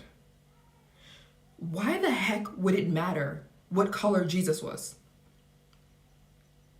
That's what I want to know. I'm sorry. Calm down, MJ. Calm down. Okay. Sorry. That boils my blood. I'm sorry. People start talking about the skin color of Jesus. Like, how basic. How, like, what? Like, what in the world is wrong with people? Who cares what color Jesus was? Who gives a crap? If he was black or if he was white or Jewish, which he was Jewish, so if he was a mixture, also he was half, you know, he was conceived without sexual intercourse, so whatever he was half of it. Who cares what color Jesus was? That is so corny. And why would he have to look like you? Like, who cares? He didn't look like you, because you look like you. He didn't look like anybody. He looked like Jesus. Like, it shouldn't matter what color. Like, it's so stupid. What would the way Jesus' skin looked matter for anything? It does not matter. At all. If you read the Bible, Jesus said he came to save, he came to set free, he came to heal, he came to pay for our sins. I don't hear anything talking about skin color. As if that matters at all. It does not matter. Like, come on now. People, the stupidity in people is just insane. Jesus is white, so I don't believe in him. What? Or, what are you talking about? And what does white even mean? What do you even mean by that? No, he wasn't European. He was Jewish. But who cares? Who cares what skin color the man was?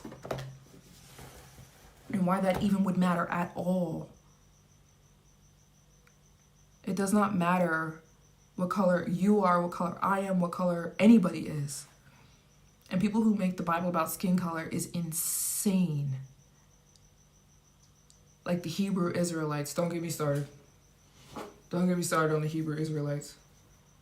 You make the whole Bible about them. Anyways, we're not going to get off on a tangent. This, you know, I'm a very positive girl. We're not going to get started. Sorry. Get me out of character. I just don't get it. Doesn't make any sense at all. Any sense at all. Skin color. Honestly, we're all humans. We're all the human race, no matter what color we are, no matter what color we aren't. It does not matter. And who cares what Jesus looked like? As if that really matters at all. Can you imagine Jesus in heaven, like, they're down there talking about what color skin I was? Like, I can't imagine how ashamed he feels about that. They're down there talking about what color my skin was.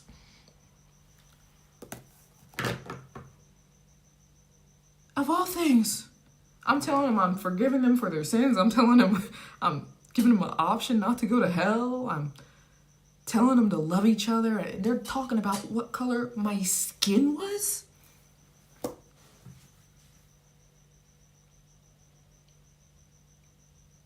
Jesus didn't look like me, so I can't identify with him. How can you identify with him anyways? He was a perfect person. Boom, how about that fact? None of us are perfect. Like, honestly, how about the fact that he's God in the flesh? None of us are God.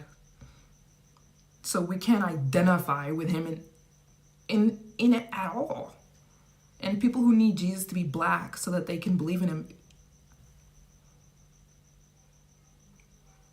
And what does black even mean anyways? What do you mean by black? Because he wasn't black, he was Jewish. So, with that being said, let's move on to a little bit of a lighter topic. Jesus came to save, he came to heal, he came to restore. And that's all that matters. His skin color don't matter. And your skin color don't matter either. It's not what gets you into heaven or hell. I mean, skin is beautiful, but everything is. You know what I'm saying? How do you help it though? Because it's a struggle. The devil uses it. I just think we just have to use our brains. Why would the skin color of Jesus matter at all? It doesn't matter. Nobody's skincare matters. Skin color matters. Or how somebody identifies. It doesn't matter. He came here to set people free and buy us back from the devil. What the heck does it mean? What does it matter what skin color he was? Because no matter what skin color he was, there's going to be somebody who wasn't that skin color. So what do you say to them? You know what I'm saying? Like, the Hebrew Israelite stuff is crazy. People who need everybody to be black so that they feel comfortable. It's just stupid. And I don't even know what black means. What does it mean? What do you mean by black? You need him to be of African descent? Okay, where? Which There's 54 different countries. Which one do you mean? well, Jesus has to be dark skinned or else I'm not going to believe in him because I don't want to serve a white Jesus. Okay, then don't. And go to hell. Because that's the only other option. It's the only other option. I don't give a crap what color he was. And I think he is so ashamed that he came to do so many powerful things and we're talking about what skin color he was. The Khoisan people are saved. I asked them. I asked the Khoisan people. I said, are you guys, because you know, Maryjane, I'm going to spread the gospel no matter where I am. I asked them, I said, are you guys saved? You believe in Jesus? And they said, absolutely. We all hugged each other and we said we're going to see each other in heaven. They're saved. They're Jesus believers. And they don't care what he looks like. Jesus could be purple. Who cares? Like, at the end of the day. And he was not of African descent, if that's what people are talking about. He was Jewish.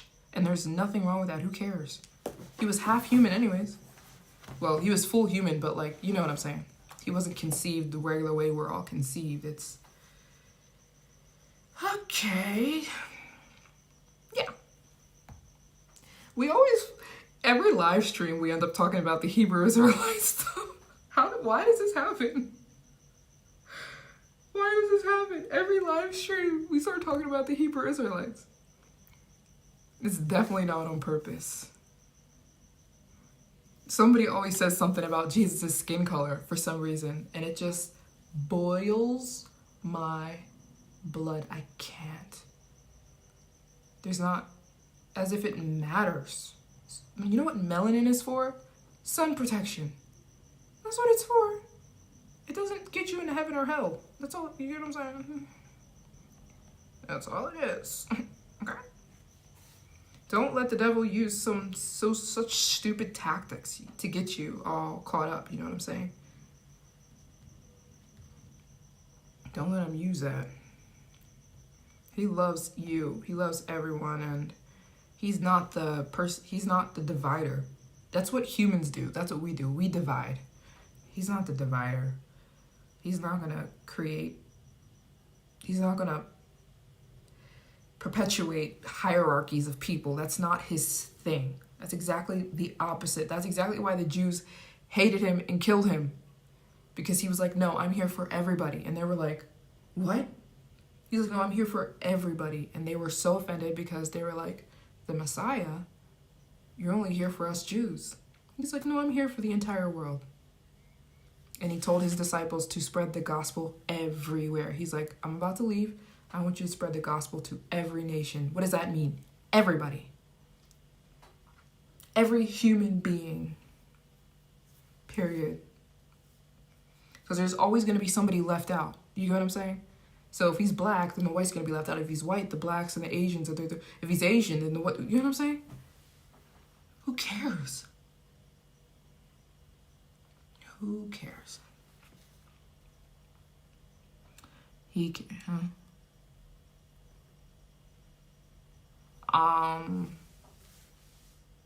That's your perception that he's white all around the world. Because I'm telling you, I've traveled the world and a lot of people don't give a crap what color Jesus was. And a picture, who cares anyways? Who cares what a painting? Obviously, people are just making paintings because nobody has a real picture of Jesus. You get what I'm saying? So what you're seeing are photos painted by people. Who cares if a human came up with what they perceive as Jesus? It's a photo by a human.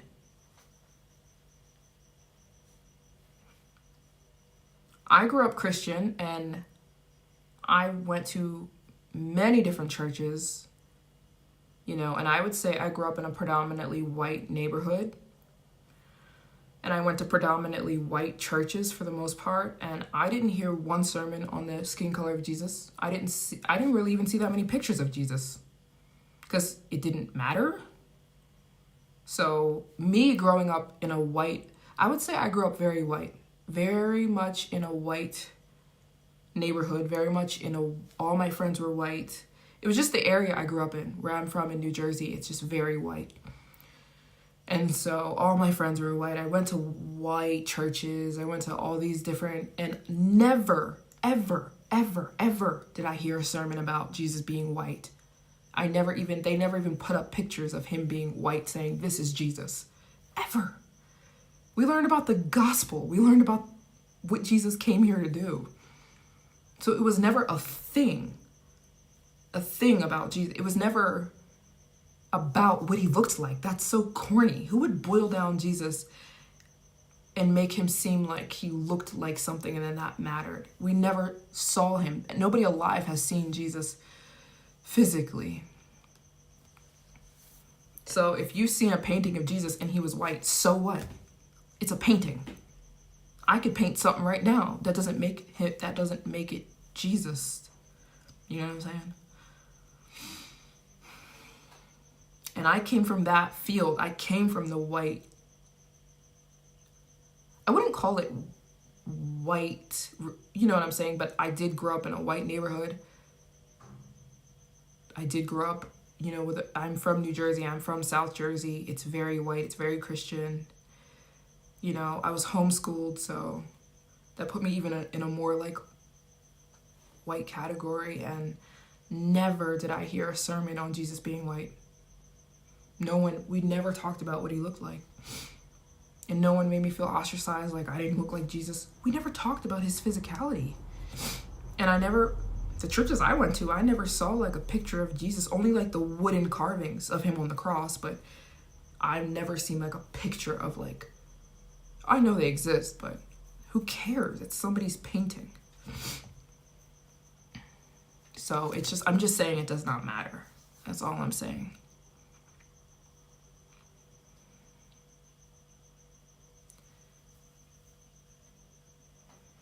Your best friends are from New Jersey. That's awesome. Yeah, I'm a Jersey gal, kind of, I guess. Have you checked out Longwood Gardens? Yes. I used to go to Longwood Gardens all the time. Remember, me and my sister used to have photo shoots at Longwood Gardens for literally no reason. Instagram wasn't even a thing, and we'd get dressed up for these photo shoots to go to Longwood Gardens in Pennsylvania. Yeah, I basically grew up going there all the time. Yeah, Instagram wasn't even a thing, so I don't even know what we were taking pictures for. But we'd have like these very put together photo shoots.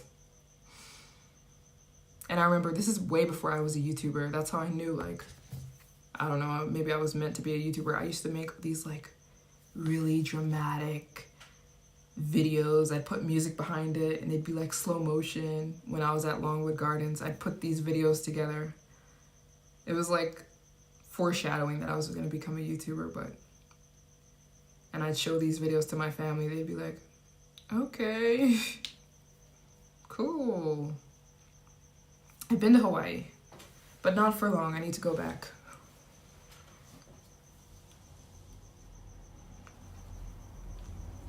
But yeah, that's cool that you know about Longwood Gardens. I haven't thought about that place in years. Yeah. So that's my little spiel.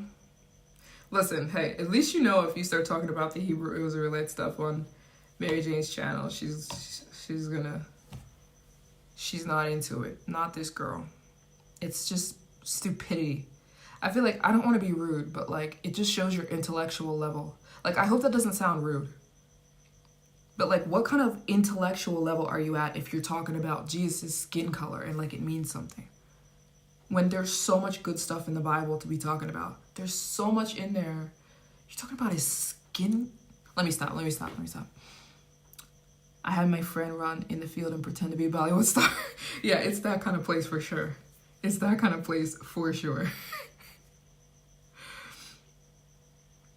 Yeah, that's so funny. Longwood Gardens, yo.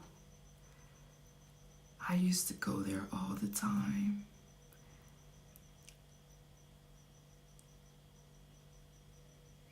That is so funny. Like I said, I used to make all kinds of crazy videos there and take pictures there and have these photo shoots. For what reason? I don't even know what we were taking pictures for. because Instagram wasn't really a thing. Okay, Gracie, if you want the whole truth and you want to focus on what skin color Jesus was, then you do that.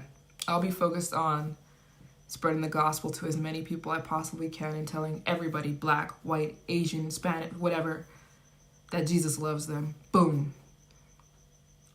Loves them to death and does not care about their skin color. If you want to focus on their skin color, you do that. All the power to you. Not my thing. Not my thing. You can spend your time doing that.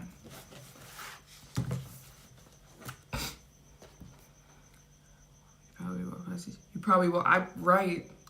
We may have walked past each other. Longwood Gardens is, if it's still there, I don't know anything about it. It's a beautiful place. Yeah, I've probably had like 2 or 3 photo shoots there when I was younger.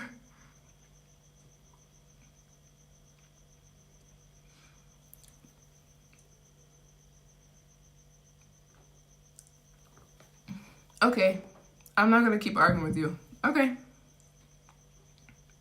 I'll let you tell it. Got it. Jesus loves everyone.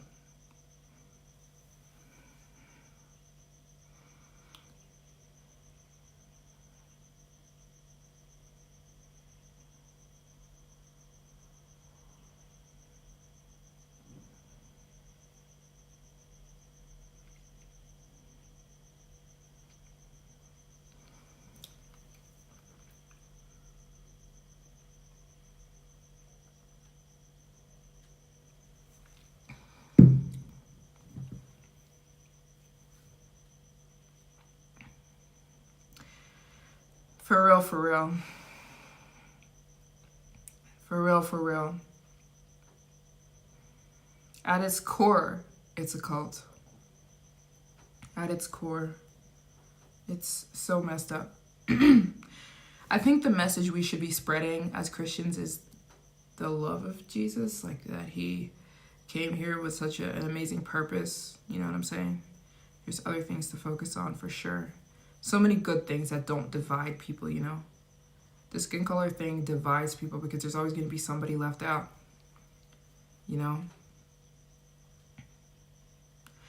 I do drink my water room temperature, but this one is cold because it's hot in here. Yeah, so I put cold water in it, but I usually drink my water room temperature because it's better for you. It's better for your hydration. For the most part. Anyways, let me check. Okay, the last person that's donating, let me see. You guys, I'm trying to raise $350 in today's live stream. And we've raised, there's $275. I'm trying to raise more. So if you'd like to make a donation, I can fill this little chart up all the way to the top. That's backwards. I accidentally drew it backwards. Because you guys know I'm trying to visit every single country in the entire globe. Well, I won't be finishing every country in the world this year, but I will be finishing the entire continent of Africa. Africa has 52 countries, and I've been to 12. I've been to... This is Morocco, Tunisia, Egypt. I've been to Ethiopia, Kenya, Uganda, South Africa, Zimbabwe, Zambia, Botswana, and South Africa. Did I say Namibia? So those are the 12 countries I've been to, and there are 42 more. So for the rest of the year, I'll be trying to give a pace. For the rest of the year, I'll be trying to average about 5 to 6 countries every month. And that will have me visiting every single country in Africa in 2025. And it is the most expensive thing I've ever done in my life. I've never spent so much money in my life. Africa is so insanely, ridiculously expensive. It is mind-blowing how expensive it is to travel Africa. It's insane. It ain't cheap. Accommodation is expensive. The flights are super expensive. There's a visa for every country. Well, not every country. 90% of the countries is a visa, especially now. Lots of vaccinations, insurance. Yeah, I prefer to stay in hotels in the middle of the city because every time I've gotten in like danger, it's like when I'm away from the city center, out in the outskirts. If you're staying in the city center in like a 4 to 5 star hotel, you're gonna be the safest, and those kind of hotels are crazy expensive. I would say visiting Europe, like if you're traveling around Europe, like multiple countries, it's way cheaper than doing that in Africa. Being on a mission to visit multiple African countries is insane. It's insane.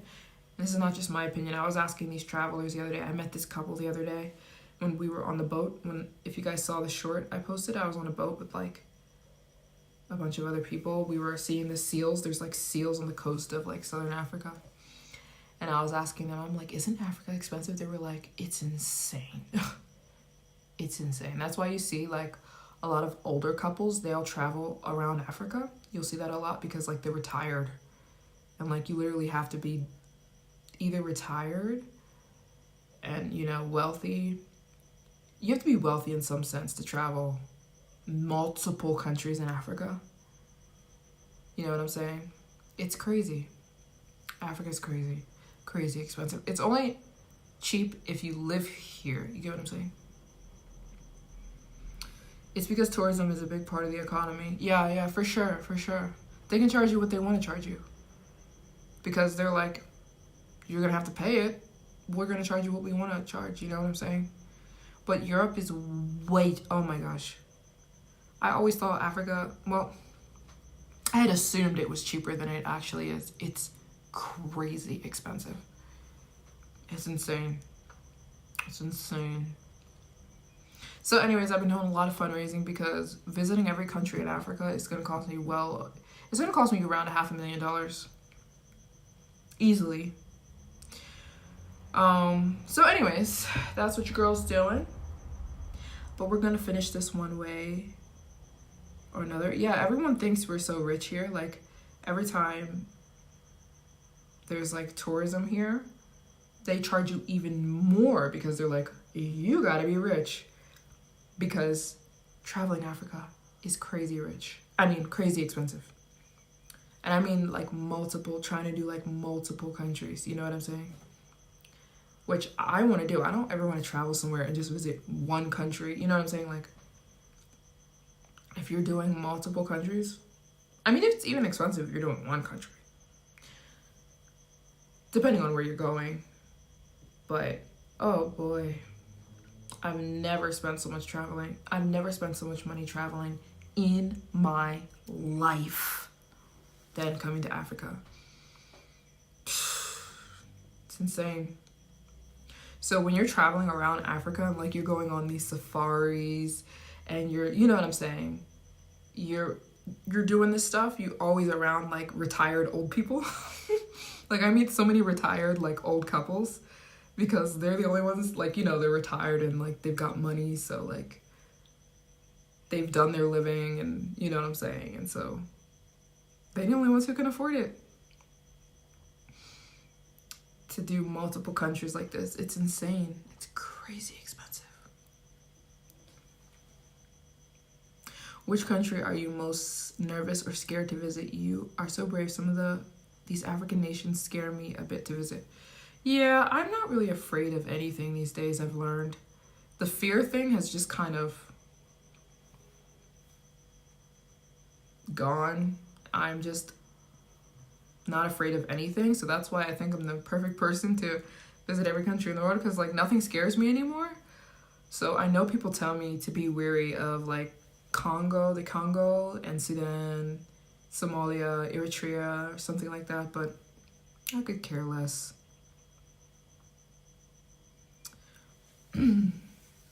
I could care less, and I always think God is protecting me, and so, all right, I know He is. Yeah, let me correct myself. Spiders scare me. I hate spiders.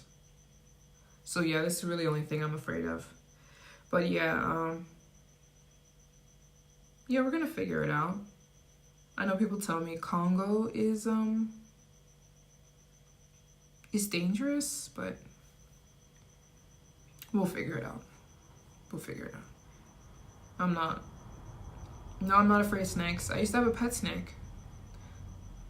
I think I showed my pet snake on here. I don't have him anymore. Actually, I don't want to talk about it because I'm going to start crying. I don't want to talk about it. But no, I'm not afraid of snakes. I think snakes are really cool.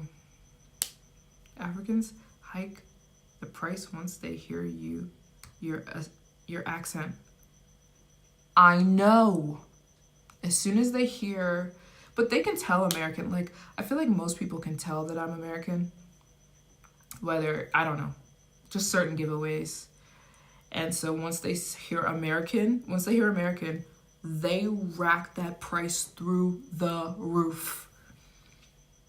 Psh, you guys, let me tell you. One day I was in Namibia and I bought a car to take me to the Himba village. So it's like this little counter that was in my hotel. And then you talk to them about what you want to do and then they give you a quote. So I told them, I want to go visit the Himba village in the north. I was in Windhoek and the Himba village is like a 4-hour drive from Windhoek. So they're talking in their little secret language. You know that I don't speak Afrikaans. So they're speaking to each other in Afrikaans. That's a red flag. Because why can't you just speak English right in front of me? We all speak English. Why don't we speak English right now? They're speaking to each other in Afrikaans. And they say to me, okay, we'll charge you $1,500. And I'm just like, I'm so tired of this. To take me to a village and back? So anyways, I did one of my old tricks. I do this trick. Sometimes I go, I'm going to call my friend who's a native and I'm going to ask his opinion. Then they get real scared. Uh-oh. That's one of the oldest tricks in the book. Even if I'm not calling a native, I'll say that sometimes. I'll be like, let me ask my friend's opinion. He's from here, you know? And then they'll go, okay, we'll bring the price down for you. They're nuts. Yeah, once they hear the American accent, wherever you are in Africa, they're going to try and charge you as much as they possibly can. Yeah, it's insane. My one friend, he's a YouTuber. He went to Ghana to make videos and like he posted all of his videos online, you know. He's an American guy and all the comments were like, yo, they overcharged you for everything. Like he was buying street food and like they knew he was American, so they were charging him crazy prices, you know. But yeah, let me tell you something, baby. If you're an American coming to Africa, don't expect to be on a budget. Do not expect to be on no kind of budget. You're gonna be paying. Be prepared, especially in countries like South Africa. Egypt is cheap, but they do the thing too where they hear that you're American and they raise the price through the roof. Cool.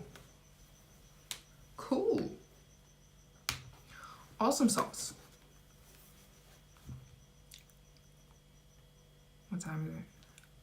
How long have we? Okay, it's 2 hours. 2 hours, okay.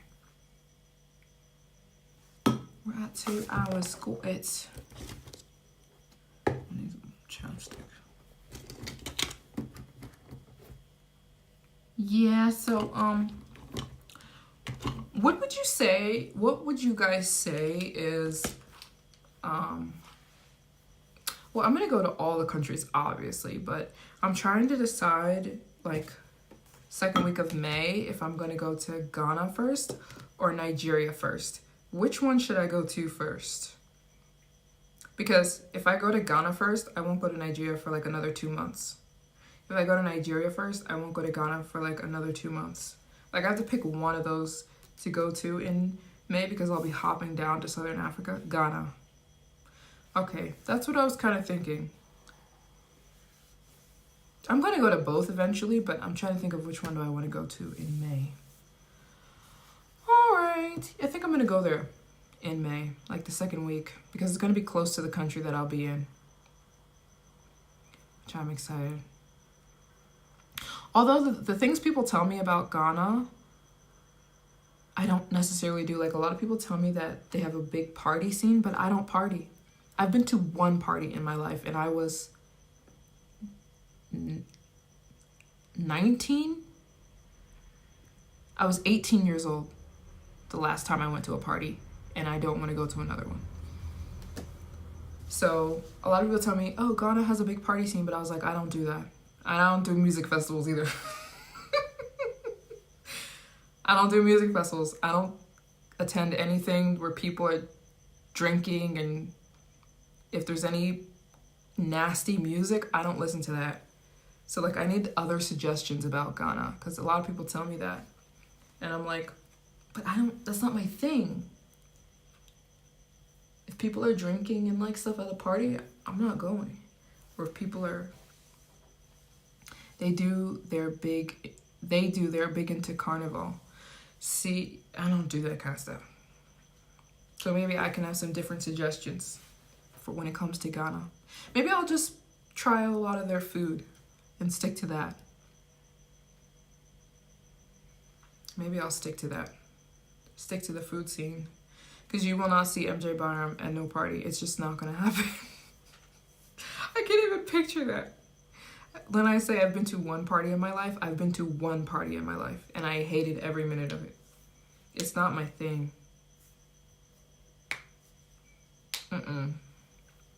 So does Trinidad. Do you know about Carnival for the Caribbean scene? I kind of do. I know of it, yeah, for sure.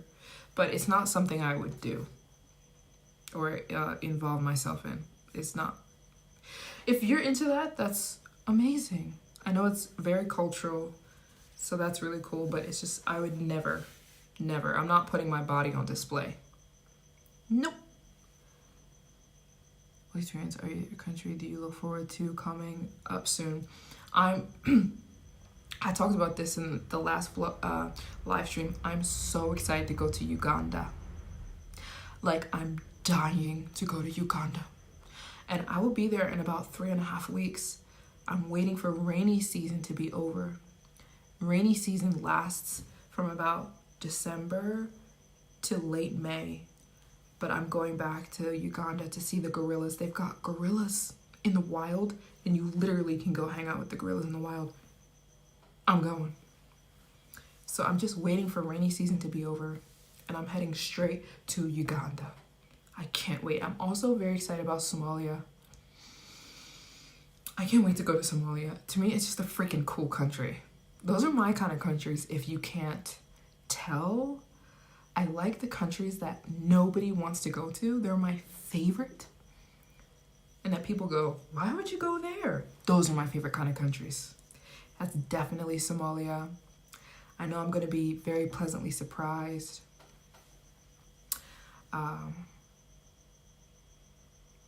Yeah, I'm not doing the whole carnival thing.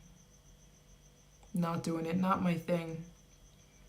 I understand it's very cultural. I'm not knocking it. I'm not bashing it at all. I'm just saying I will never do that. I'm not putting my body on display for anybody. I'm not doing that.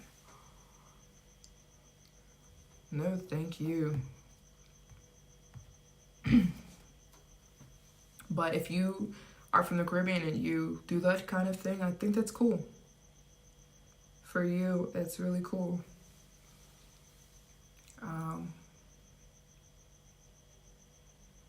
Yeah, really cool. I like the movie Rio, though. That's one of my favorite movies in the entire planet. I love Rio. And Rio went to Carnival. That's like, honestly, it's like one of my top 3 favorite movies. You guys like Rio? You know what? I need to watch that. Hold on. I love Rio. The movie about the bird. You guys follow me? It's like one of my favorite movies of all time. What countries outside of Africa do you have left? That's a good question. I have all of the Caribbean. I have not been to the Caribbean. I have a few countries in the Middle East. I've never been to Yemen. I've never been to Tajikistan. I've been to Kazakhstan. I've been to Kyrgyzstan. I've never been to Uzbekistan. I've never been to Tajikistan. So I need to go to there. Tajikistan and Uzbekistan. I need to go to Yemen. I need to go to Syria. I need to go to Pakistan. I need to go to the Caribbean. Other than that, oh, and Australia. I've never been to Australia. And on the right side of Australia, there are a few countries I've never been to. Samoa, those kind of countries.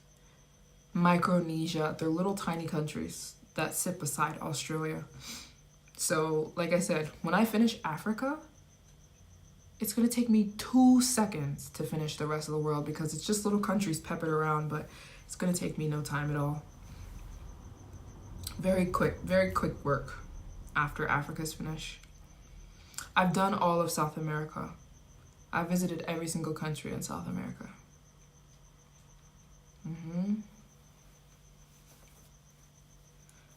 You talking about cheap, baby? You talking about cheap? So cheap. It is traveling South America is dirt cheap. It was living the good life when I didn't have to pay $20,000-$30,000 a month for traveling.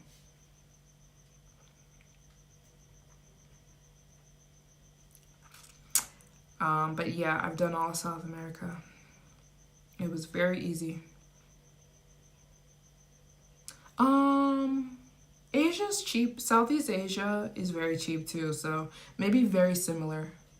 Southeast Asia and maybe Southeast Asia is a little bit cheaper. I'd say they're about the same. Very cheap. Traveling Southeast Asia is very cheap, and South America is very cheap. I mean, really cheap. You come to Africa, be prepared to pay $500,000. Be prepared, okay? Be prepared. It's freaking expensive. Especially the flights. The flights are gonna kill me, you guys. The flights to get to the next country, even if the country's close, they're killing me, you guys. Taking up all my money. Anyways, would you ever get your nose pierced again? No. You inspired me to do a 7-day fast. Life-changing. Life-changing. If you want to get your life changed, I mean, considering you consult your doctor and you don't have any other health issues, a 7-day fast, it changed my life, honestly. I was a new person after that fast, and I felt so much closer to God, and I was seeking God for an answer. There was something I was struggling with internally that I was asking God about, but I didn't feel like he was giving me an answer. And sometimes I get like this immediate gratification, like when I'm looking for an answer from God about something, I get this like sense of that I know what he's saying to me. There was this thing that was on me heavy, I would say, especially in the beginning of this year and the end of last year.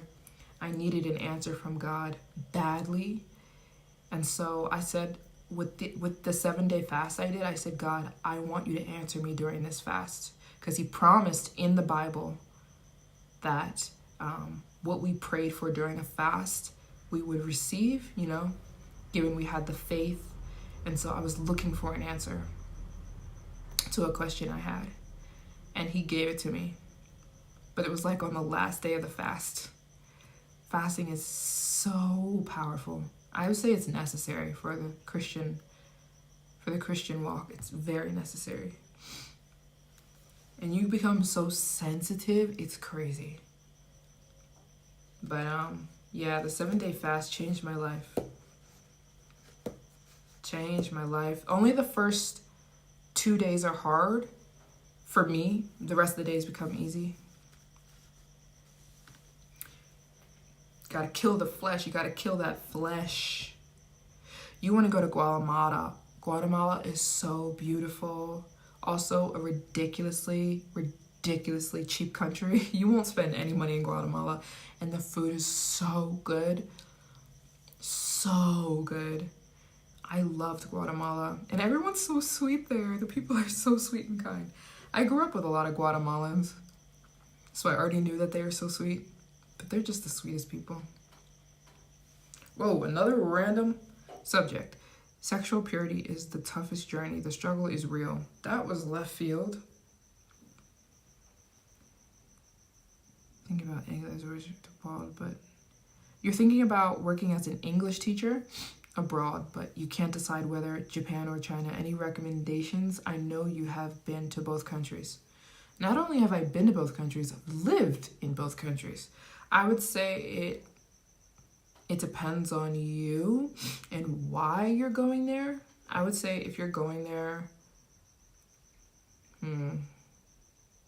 I would say China really doesn't like outsiders that go there to benefit from them but have no respect for their culture.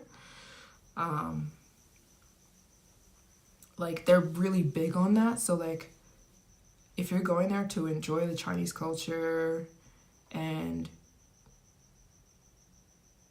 be respectful of their culture, then I would say then China would be a good idea. It's beautiful. There's so many different places as well.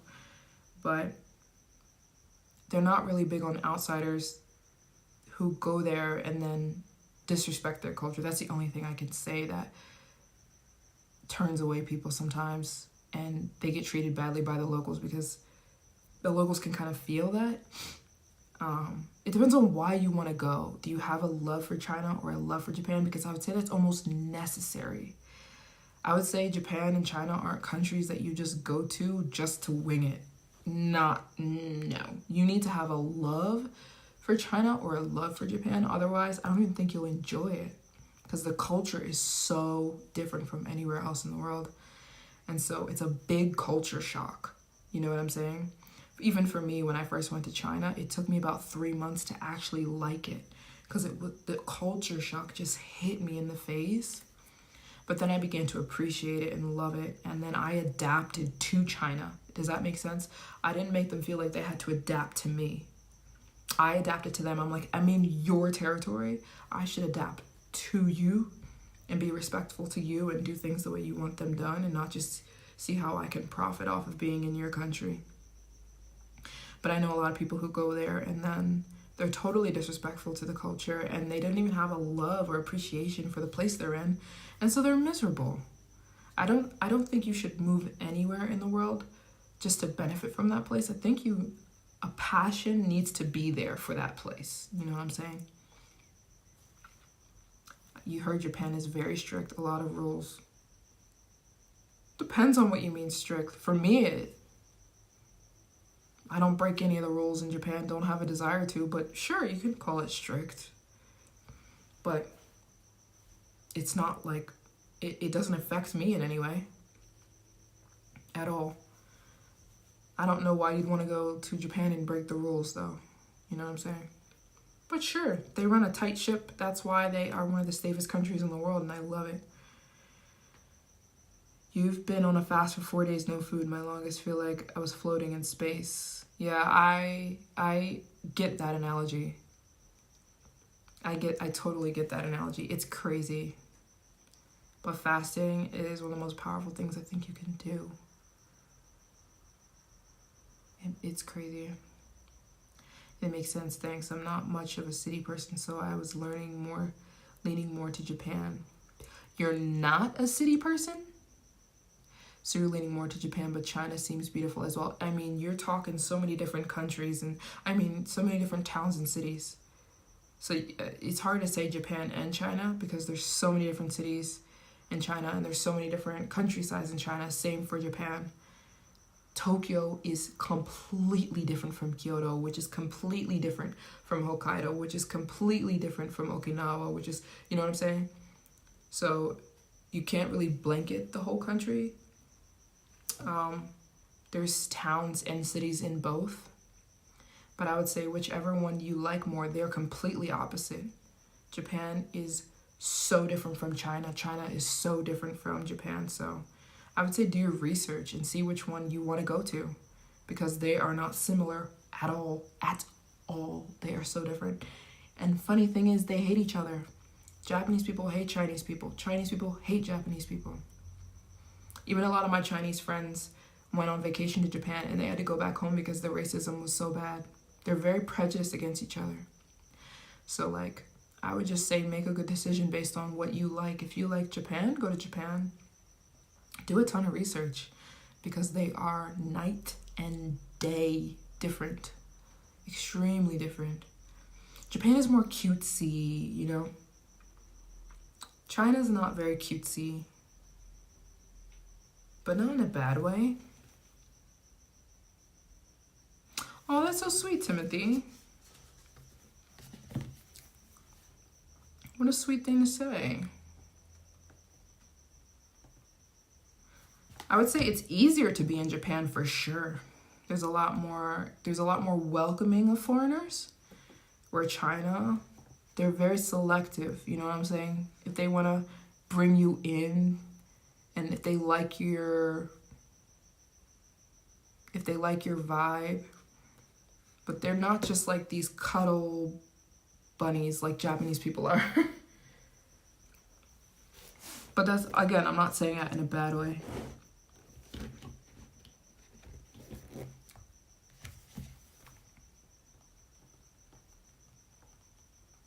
And I'd say it's a lot easier to live in Japan. The process of moving to China is very strict, because they want to know, why are you coming here and for what reason? They want to make sure you're not a spy, and I'm being serious when I say that. They're going to check out your whole background. They do a whole check on your whole lineage. Are you a spy? Why are you coming here?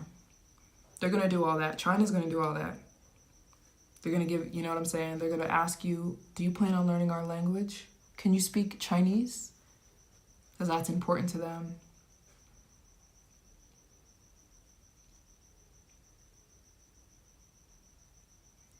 Yeah, Japan is definitely a lot easier. They don't do all that.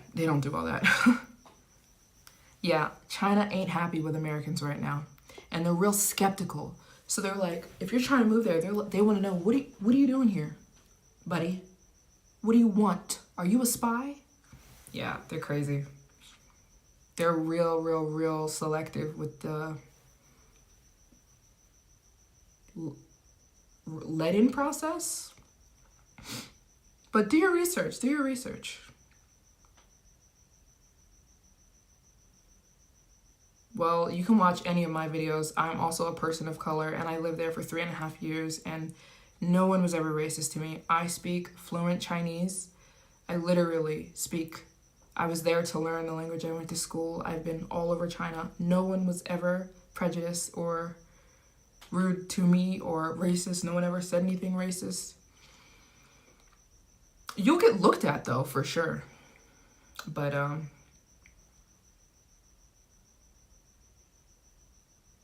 I wish they would love each other.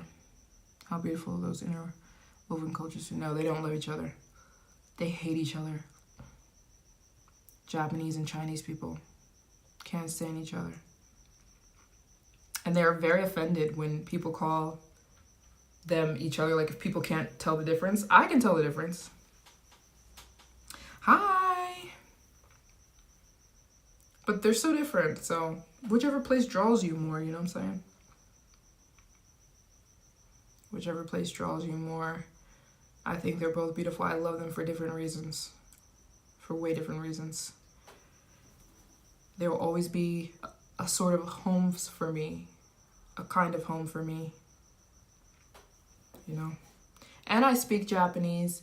And I speak Chinese. And both languages are so beautiful. And I think they're really cool languages to know.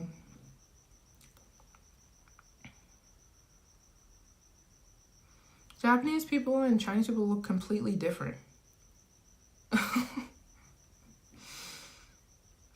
Completely different. Japan is a vibe, I have to say that. It is a vibe, and it's a lot easier to travel to Japan than it is to travel to China. China's going to do a whole background check on you. They're going to be very decisive. Not saying that that's a bad thing. It's just they really want to know why the heck you're going there. And you can't be going there and pooping all over their country. They don't want you doing that. You can't be putting on social media. They're very tight-knit about that, what you put on social media about them. And people do that and then they expect to be treated well. It's not going to happen. They don't want you going there and then making crazy accusations. You know what I'm saying? Which a lot of people do. So anyways, Japan definitely want to visit. Other fashion. Yeah, me too. Japan is home. Home is Japan. Oh! We got a donation. Was it Jackie? Jackie, thank you so much for your donation. It's like we forgot. I totally... You guys, what are we doing here? We got another donation. So that comes to $250. We have officially raised 100. $250. Woohoo! On my backwards map that I should have drew this way, but I drew it this way. Woohoo! Jackie, thank you for a donation. Thank you so much. You guys, I'm fundraising. I'm trying to raise $350. We've officially just raised 100. I'm trying to raise $250 more. You can send a donation here. It's on the screen, $25. I'm fundraising for my next, well, honestly, for the rest of Africa. And I'll give you a shout out. You can send it here. It's on the pinned comments or on the screen here, $25. And then I'll give you a shout out. And we're trying to make it to $350. So that's $250 more. And we'll reach the goal that I have for this live stream. To help me finish visiting every single country in Africa. And then when it's done, I'll fill in the whole... I wrote this map backwards. I'm so sorry. So you're kind of looking at it flipped. But yeah. We're moving along here. We're almost halfway there. We're almost halfway there. I'm fundraising. So if you guys want to donate, I'll give you a little shout out. Thanks so much, Jackie. Go, Jackie, go, Jackie, go. Who's donated so far? My mother has donated. She donated when we first started. Thank you, Mother. And Constance. Thank you so much, Constance. I don't know if you're still in here watching. Constance donated. We got Amy. Thank you so much, Amy, for your donation. We got Jackie. Thank you so much for your donation. Everybody, yeah. And then I'll give you a little shout out until we reach 350, and then we'll call it a day. Anything really, any donation helps, but we were doing $25 because you can get to 350 really quickly that way, you know what I'm saying? That's 14 people. No. How many people is that? Hold on. Divided by 10. Oh, thank you so much. Someone said you donated a few days ago. Thank you so much. I think I remember, yeah, your name. Thank you so much for your donation.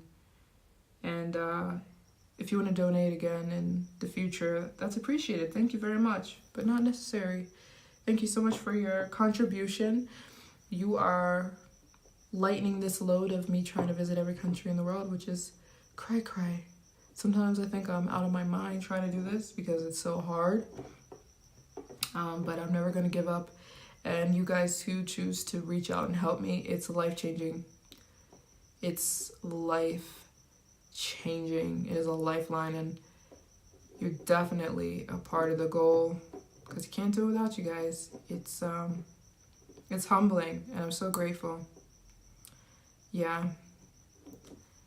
So many, I'd say with Africa, there's so many visa fees. The flights are crazy. Yeah, it's insane. Africa is so expensive. I always say it's the most expensive place I've ever traveled in my life. I've never in my life traveled and spent so much money on traveling than traveling around Africa. It's crazy. But anyways, we're gonna finish this goal of visiting every single country in Africa, and with you guys' help, we're gonna do this, and it's gonna get done.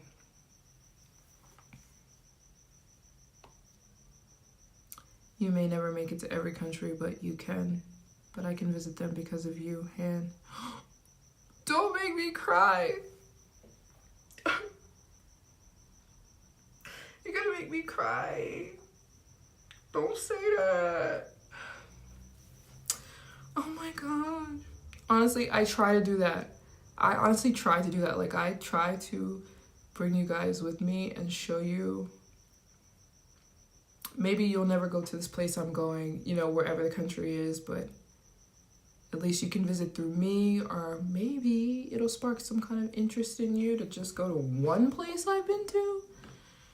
Then maybe you'd never in your life think, I didn't never think I want to go to Namibia, but, or wherever. I never thought I want to go to China, but maybe I will go, you know what I'm saying?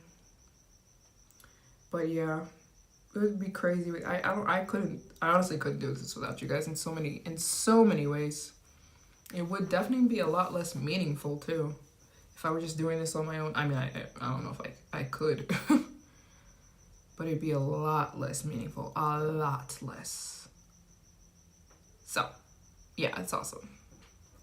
Just even right now, talking to you guys, and I mean, it's it makes this whole challenge, it makes the entire thing. I wouldn't have the mental, I wouldn't be able to mentally, like the financial part too, of course, like it's way, you know, it's gonna cost me maybe more than $1 million to finish this goal. But like, other than that, the mental part of it, like, is, I don't know if I'd be able to do it, honestly, without you guys who like support and, you know, keep up with me and send your kind messages. It's life-changing. It's life-changing. So just know that. No man is an island. No man is an island. So yeah, this is so funny to me that I have like a backwards I have a backwards map of Africa because I should have drew it this way. I have not been to Mozambique yet, but I'll be going there eventually. Apparently it's dangerous, so people told me, but I'll probably be visiting like the southern region. It's also beautiful. There's like some beautiful beaches there, right? I've heard there's like really beautiful beaches. So I will go soon, but I have not been yet. No, Mozambique is right here. Boom. It's the pink area. I've been to the black areas. Mozambique is right here. I have not been there yet, no. Mozambique, this is a random fact, that is the home of the Mozambique spitting cobra. It is one of the deadliest snakes in the world. And it can be, a Mozambique spitting cobra can be like 10 feet away from you, and it can spit venom at you, right? Here's the crazy thing about the Mozambique spitting cobra. It can sense where your eyeballs are, and it can spit at you from literally 10 feet away, and the venom will get in your eyes, or you'll breathe it in, and then you die of cardiac arrest. That's a random fact for the children.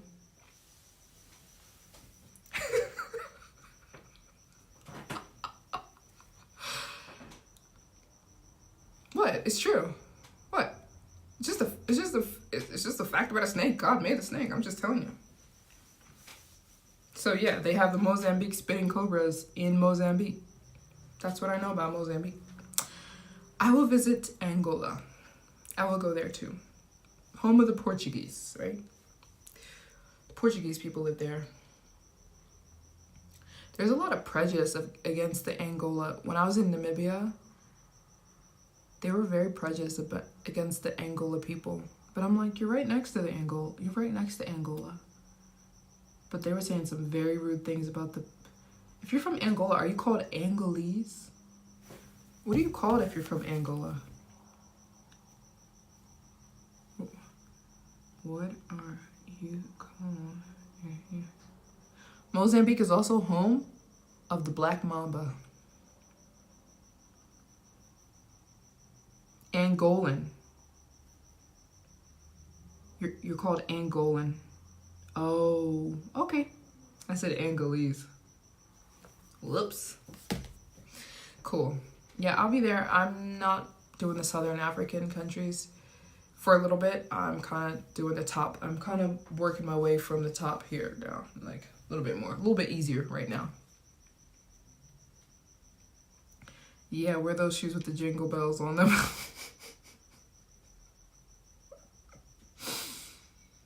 Like the bush people. Not the jingle bells. The crap was that? Oh, that was me. Yeah, I'll wear some jingle shoes. But I love snakes, so I would actually be really happy if I saw a black mamba. It's actually one of my goals in life. I want to see a black mamba in real life. But I don't want it to bite me. But actually, black mambas, they don't bite for no reason. They only bite you if they feel like they're in danger. So when I go to Mozambique, I hope to see a black mamba or a Mozambique spitting cobra. I just hope it doesn't spit at me, you know what I'm saying? But yeah, they have some deadly snakes there. The black mamba. I think the black mamba is from Mozambique, if I'm not mistaken. But please show city life, not where the snakes live. But please show the city life. I'm more of a nature girly. But I mean, I could do a little city life, but I'm the nature girly. I want to go see where the snakes are. That's the type of person I am. I want to see the snakes. Because the black mamba is the fastest snake in the world, and it can grow up to 13.5 feet. How do I know all these random facts about snakes? I don't know. I just know. It's also home of the green mamba. But green mambas are only in the trees, so you don't really see them that often. But the Mozambique spitting cobra, the black mamba, and the green mamba, they're all the snakes that you will find in Mozambique. And they kill people a lot, so. But they only kill you if they think that you're trying to kill them. Otherwise, they want to be left alone. You know what I'm saying? So yeah. It's one of my dreams to hold a black mamba. I want to hold one. So stay tuned. Maybe you guys will see me holding a black mamba in a few months when I go visit Mozambique. I would love that. Me and snakes we're cool. Like me and the lions, like we have a, you know what I'm saying? It's like when I was with the lions, I was like, listen, you don't have to kill me. I'm good. I'm coming, you know, on behalf of, I'm a Christian type of thing. You know what I'm saying? Yeah, that's what I did with the lions. I was sitting right next to my boy, and I said, listen, do you know Jesus? And he did. I felt like he did. And I said, I'm one of his people, and we're good here. You don't have to kill me. Everything's good. And he was like, okay, cool. He was right there. Like, we were on the same page. But lions can smell fear, and I think they smelled that I was not afraid of them, and it just made them more at peace. You know what I'm saying? They don't like the fear thing. You know, if they smell fear on you, not a good idea. And I could smell that I wasn't afraid of them, so I think that was also part of it, you know what I'm saying? That was also part of it. So, yeah. I would say that 90% of life is not that scary. It's the thoughts. It's people's thoughts that is what scares them, you know what I'm saying?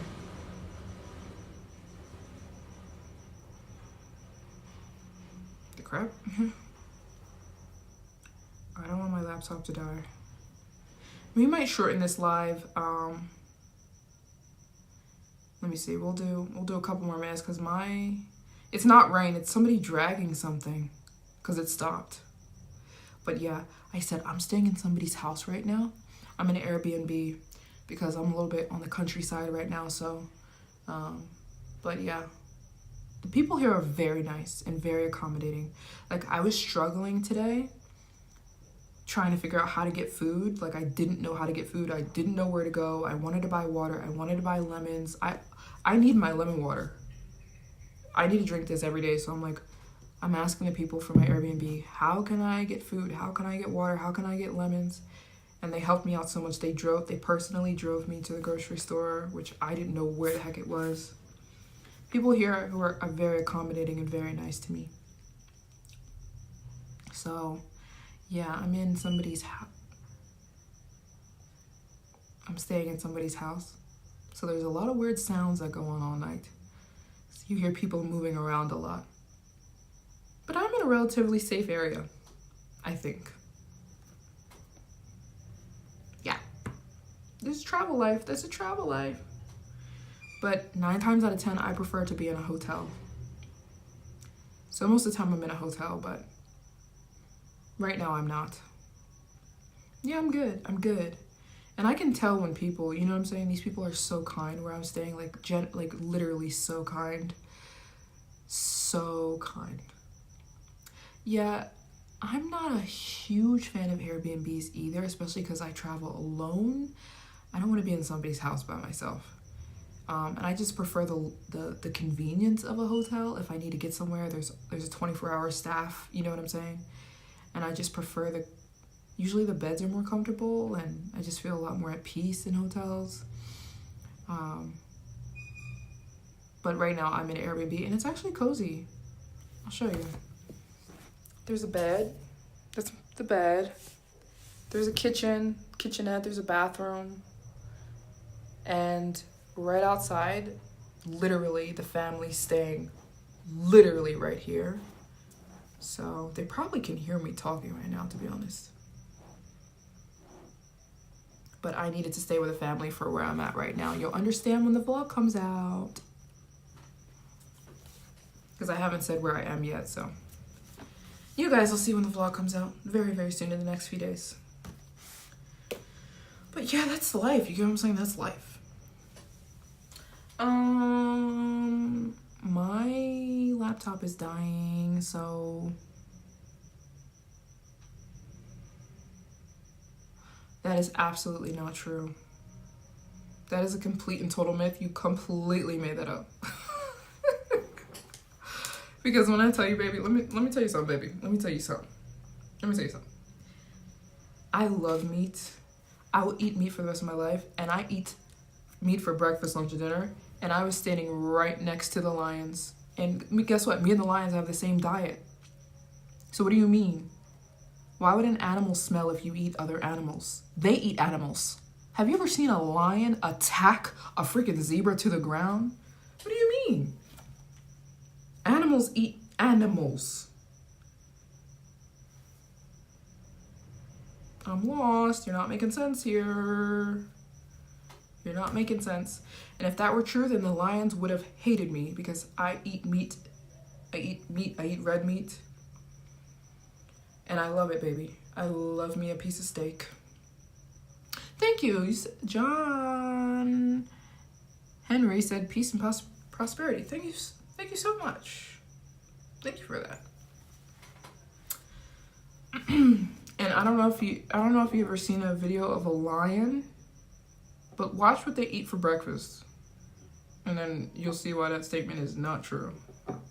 A lion will literally rip your freaking throat out if it's hungry. So I don't think that they're vegans or that they care about vegans or vegetarians. Like, a lion is savage. That's why they're so freaking awesome. Because they'll take anything to the ground. They will take an animal right down to the ground and leave no crumbs. Okay?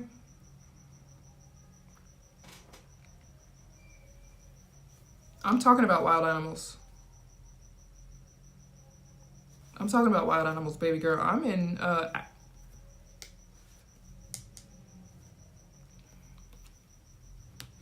listen, no one, I don't want to upset the vegans. Let's move to another subject. I don't want to upset the vegans.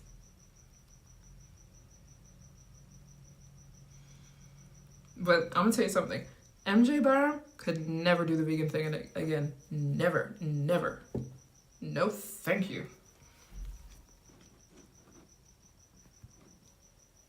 And the lions also love a meat diet. They eat, literally, I asked before I went to meet with the lions, I literally asked, like, would they eat me if they didn't like me? And they said to me, yeah.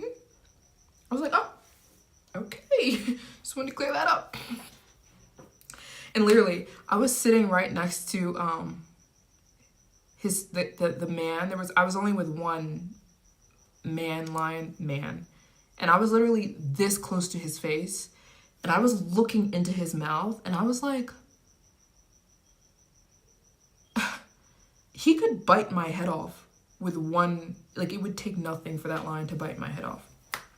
This simple. The power of their jaws is insane. Walking with lions, me, no. Yeah, it's not for the faint of heart, but I'd say they're so majestic and beautiful, and if you're brave enough and you're not afraid, then definitely do it. But they let me know before I walked with the lions. They said, are you afraid? But they can see in my eyes that I wasn't afraid, so that's why they let me do it. I said, I'm not afraid. They said, are you sure? I said, I'm not afraid. They said, are you sure? They said, because if you scream or you yell or you run, the lion will kill you. I'm like, okay, got it. Or if you're standing there like this, they can sense, they're gonna be like, yo, what's up with, and they're gonna come over and start sniffing you. That's the thing, that's what they told me before I linked up with the lions. They were like, a lion has like a pre-kill, like, you know when they're about to make a kill because they start doing this thing, like they're gonna start crawling. They're gonna start sniffing you. They're like checking out their kill before they make it. And then they're gonna look at you like this. They're gonna start scoping you out. And they told me the girls are gonna double team you, and then the man's gonna come. And he's the one that, so when a lion makes a kill, the two women start the kill, and they'll start biting you on the sides and stuff. So the man can come in the front, and the man lion always goes for the throat so that you die very quickly. So a man lion always kills right here. He'll come and just rip your throat out. So he said, listen, there's no option. If the lions start acting weird, it's over, you know, type of thing. But the lions straight up, as soon as I got with them, they rolled on their bellies and they were like little doggies. I showed you guys. They loved me. They loved me. And they were purring and, you know what I'm saying, type of thing.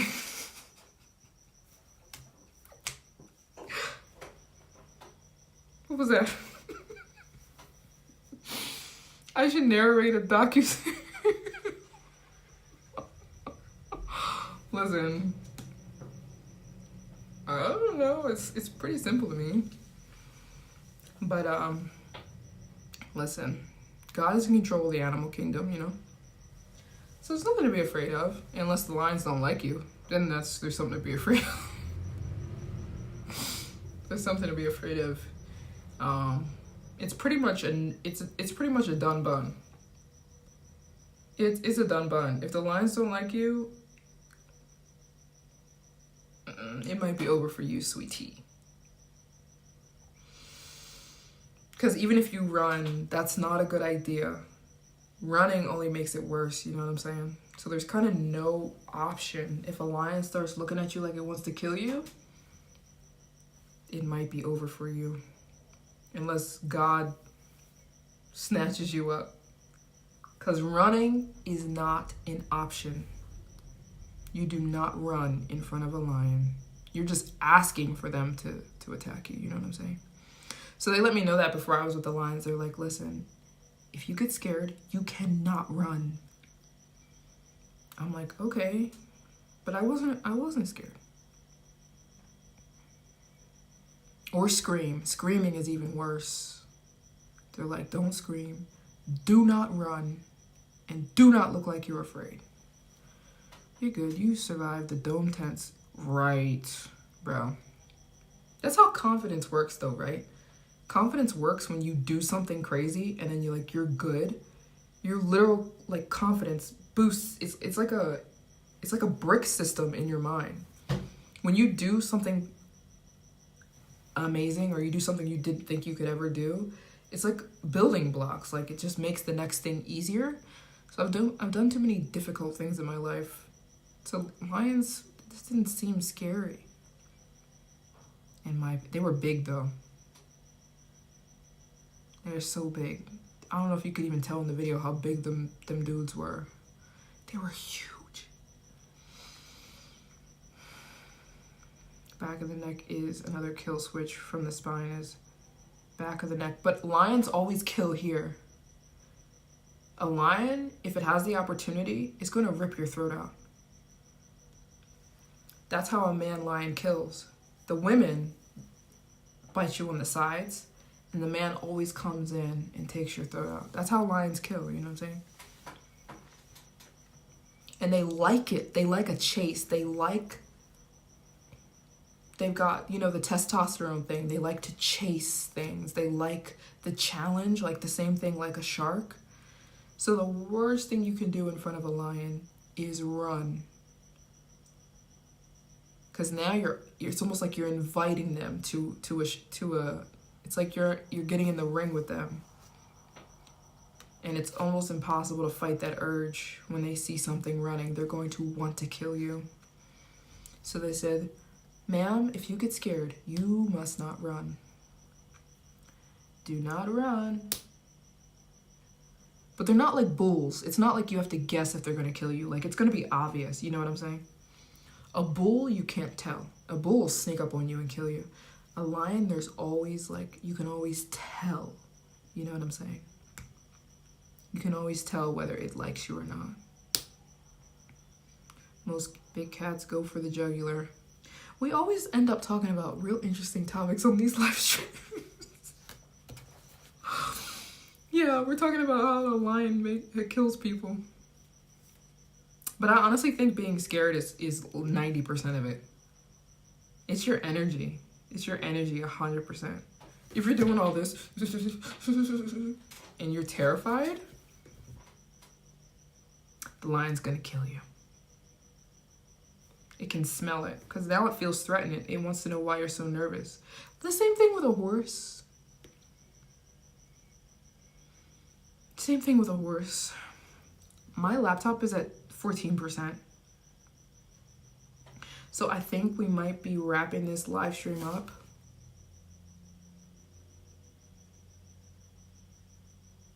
Because I don't want my live stream to die. I don't want this to get cut short. Wait! We just got a donation! Yolanda, are you on here? Yolanda.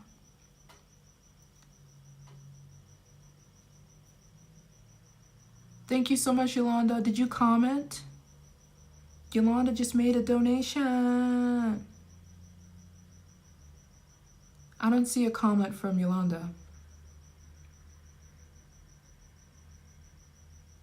Well, Yolanda, I don't see you, but thank you so much. She just donated $50. Come on, Yolanda. I love the name Yolanda. I'm still looking.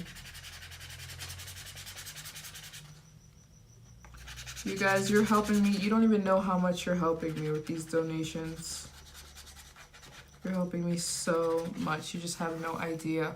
Yolanda! Thank you so much for your donation.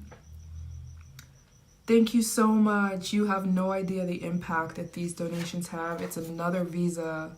It's another, night at an Airbnb. It's another hotel. It's another, you're helping me with everything that goes into visiting every country in the world. And thank you so, so much.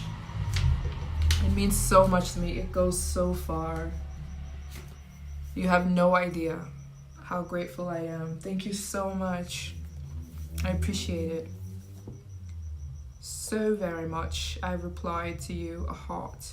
I sent you a heart. Thank you guys so much. You'll make me cry.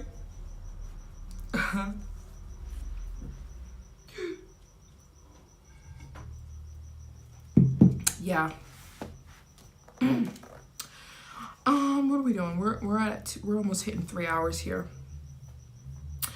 Yeah, I am so excited to show you guys where I am, because I haven't talked anything about that in the last few days. I'm just waiting to leave for safety reasons. And then we got some good stuff coming up, so you guys are gonna love my vlogs. You guys are gonna scream. You guys are gonna absolutely scream. And everybody who makes donations, you're literally making this more of a possibility, because it's freaking hard. It's very hard, very, very hard goal, but yeah, it's insane. You guys, just can't thank you enough. And yeah, I'm so excited for you guys to see where I am soon and see what you think about it and show you more of Africa. You know, it's really exciting to travel Africa. You know why? Because each country is so different. It's crazy how different these countries are. They're night and day. The culture is so different. It's hard to even, it's difficult to even say Africa like a blanket statement, you know? Because each country is so different. Granted, some countries are more similar, but like every country is just unique in its own way, and it's exciting as I'm trying to visit every single country in Africa this year, which, have you ever heard of anybody doing that?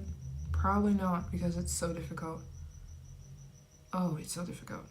All the visas, application processes, all the crazy flights. The flights are insanely expensive. You're not gonna pay less than like $1,000, even if you're going to just the next country. Most of the flights are like not under $1,000. You can't just like hop to the next country. Some countries you can, like when you're in South Africa, you can fly directly to like, you know, Namibia and Zimbabwe, but for 90% of Africa, like all this, you can't just fly to the next country and hop to the next country. It doesn't work like that. And so each flight is, nothing's under $1,000, these flights. Easily. And the visas, and so anything. I'm just saying, you guys are just helping so much. But Africa is so beautiful. There's so many different cultures, there's so much to see here. That's why it's going to take me the entire year to do this. Literally. It's going to take me the entire year to visit every country in Africa. Somebody reached out to me the other day from Djibouti, which is really exciting. Djibouti, who even hears about the country. It's a little tiny country next to Ethiopia. Little tiny country. Somebody emailed me and they're like, hey, when you come to Djibouti, I'd be willing to show you around. I'm like, that's helpful. Because I know nothing about Djibouti, and I don't really know if it's that dangerous. I'm not sure, but that was actually helpful because I will be going to Djibouti soon. And yeah, 42 more countries to visit this year, and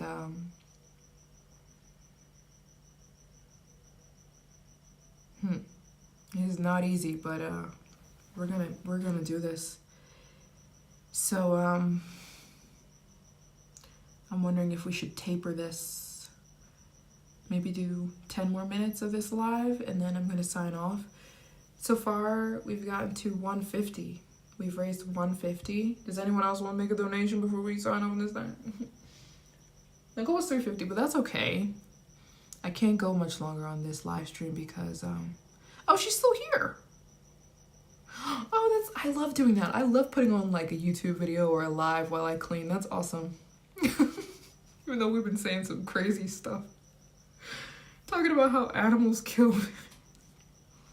So sorry, guys, if anybody was eating or anything like that, but I love and appreciate you guys so much. You have no idea. And I hope that you will stay tuned. Got some really cool videos coming. Some cool stuff that you probably never even seen on YouTube.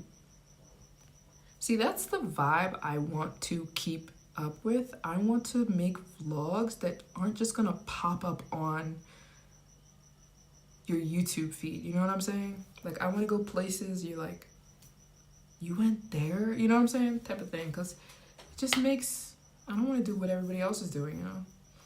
So that's what I'm trying to do with these African countries. Although I do want to visit the capitals and the cities, I have very little interest in that anymore. I want to visit the tribes.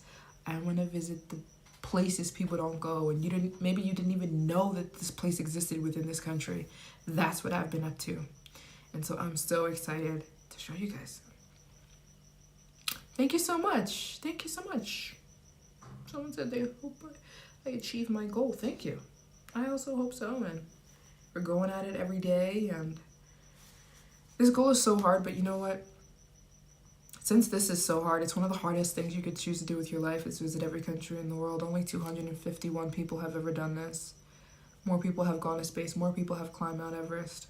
It's easier statistically to become a billionaire than to visit every country in the world. And so I hope that people look at me and say, well, if she could do that, then I can do this. Whatever you're doing in life. I'm not saying that you have to go out to visit every country in the world, because you don't. But I'm saying, I hope people can look at me and be like, she can do this? Well, I can do this, type of thing. You know what I'm saying? She didn't give up? I'm not going to give up. She didn't quit?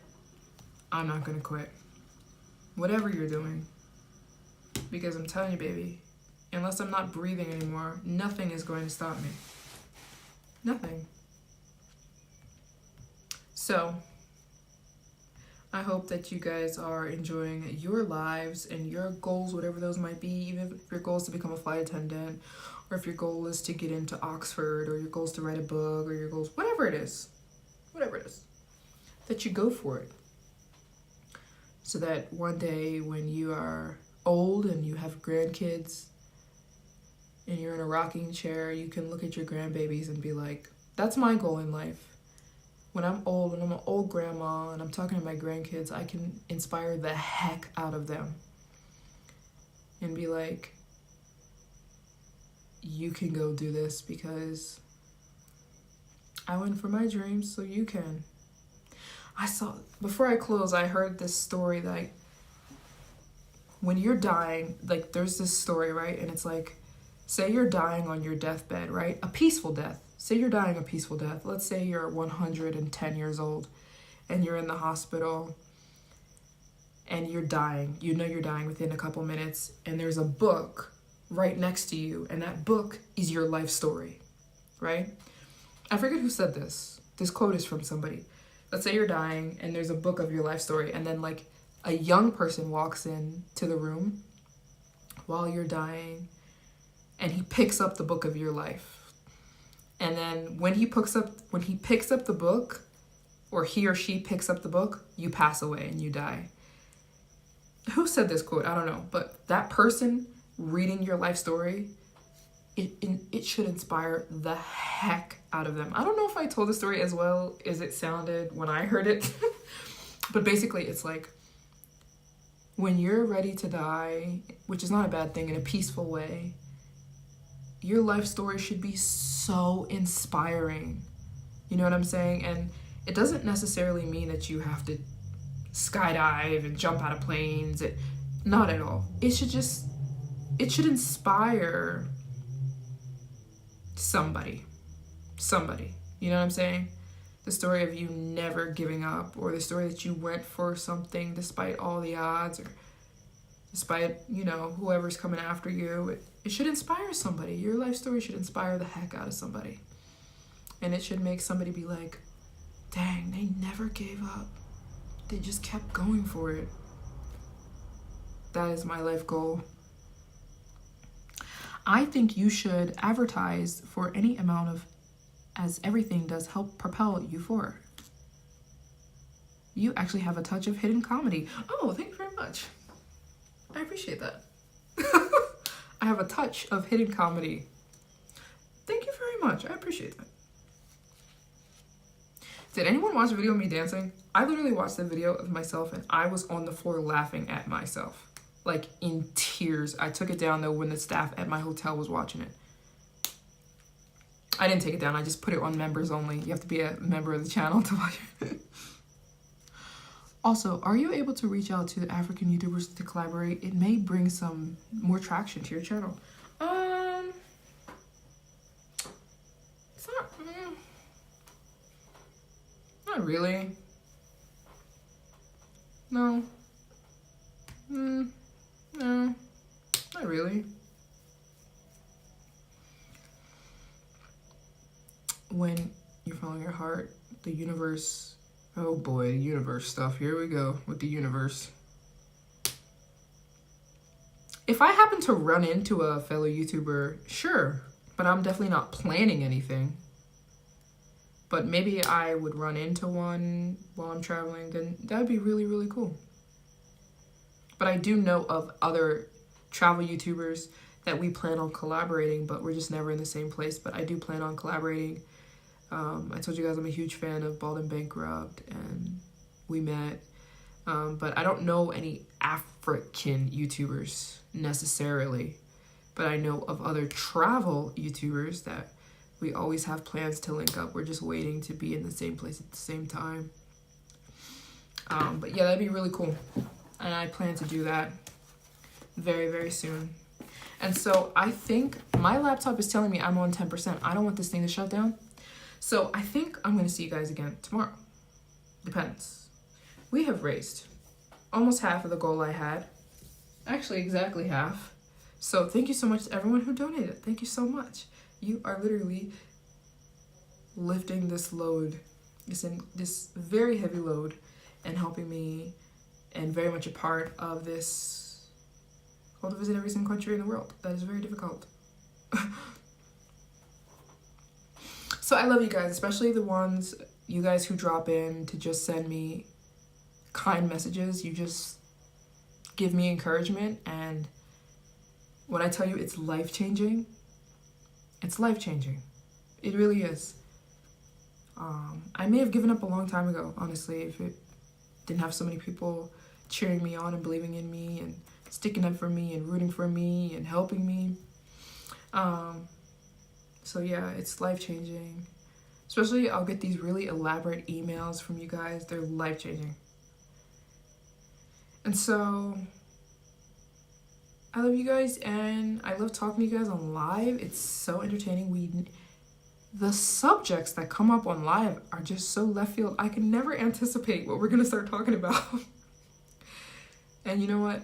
I was gonna vow to stop talking about the Hebrew Israelites, but I'm like, maybe I'm not. Because there's always somebody who comes on here and was like, Jesus was black. And then I just get fired up. The blood gets in my veins. And I get angry. Anyways, I was going to vow to stop talking about the Hebrew Israelites. But now I'm like, maybe I don't want to speak too soon. But anyways, the Hebrew Israelites find their way into my live streams for some odd reason. Anyways, I very much enjoy talking to you guys, and I have a lot of fun. And it's like our little group. We have like a little live group, and I love it. It's very cute and cozy. So anyways, thank you guys so much. Let me check.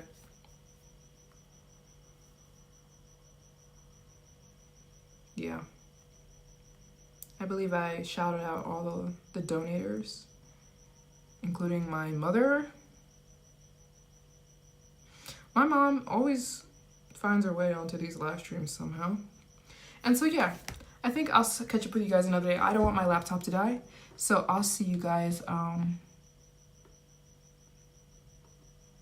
Yeah. Anyways, I'll see you guys possibly tomorrow. 99% I'll be back on tomorrow, and we'll see whatever we talk about. And I love you guys so much, and I hope you have a blessed rest of your day. And you're going for big dreams. If you don't have a big dream, maybe that's what you can think about today. journal it or something. Think about what's a big dream that you want to go after that you kind of slept on or just thought, I'm never going to do that. And think about how you're going to go for it. So yeah, even the Hebrew Israelites who come on here, you get on my nerves, but I still love you guys too. And so I'll see you guys tomorrow. Bye.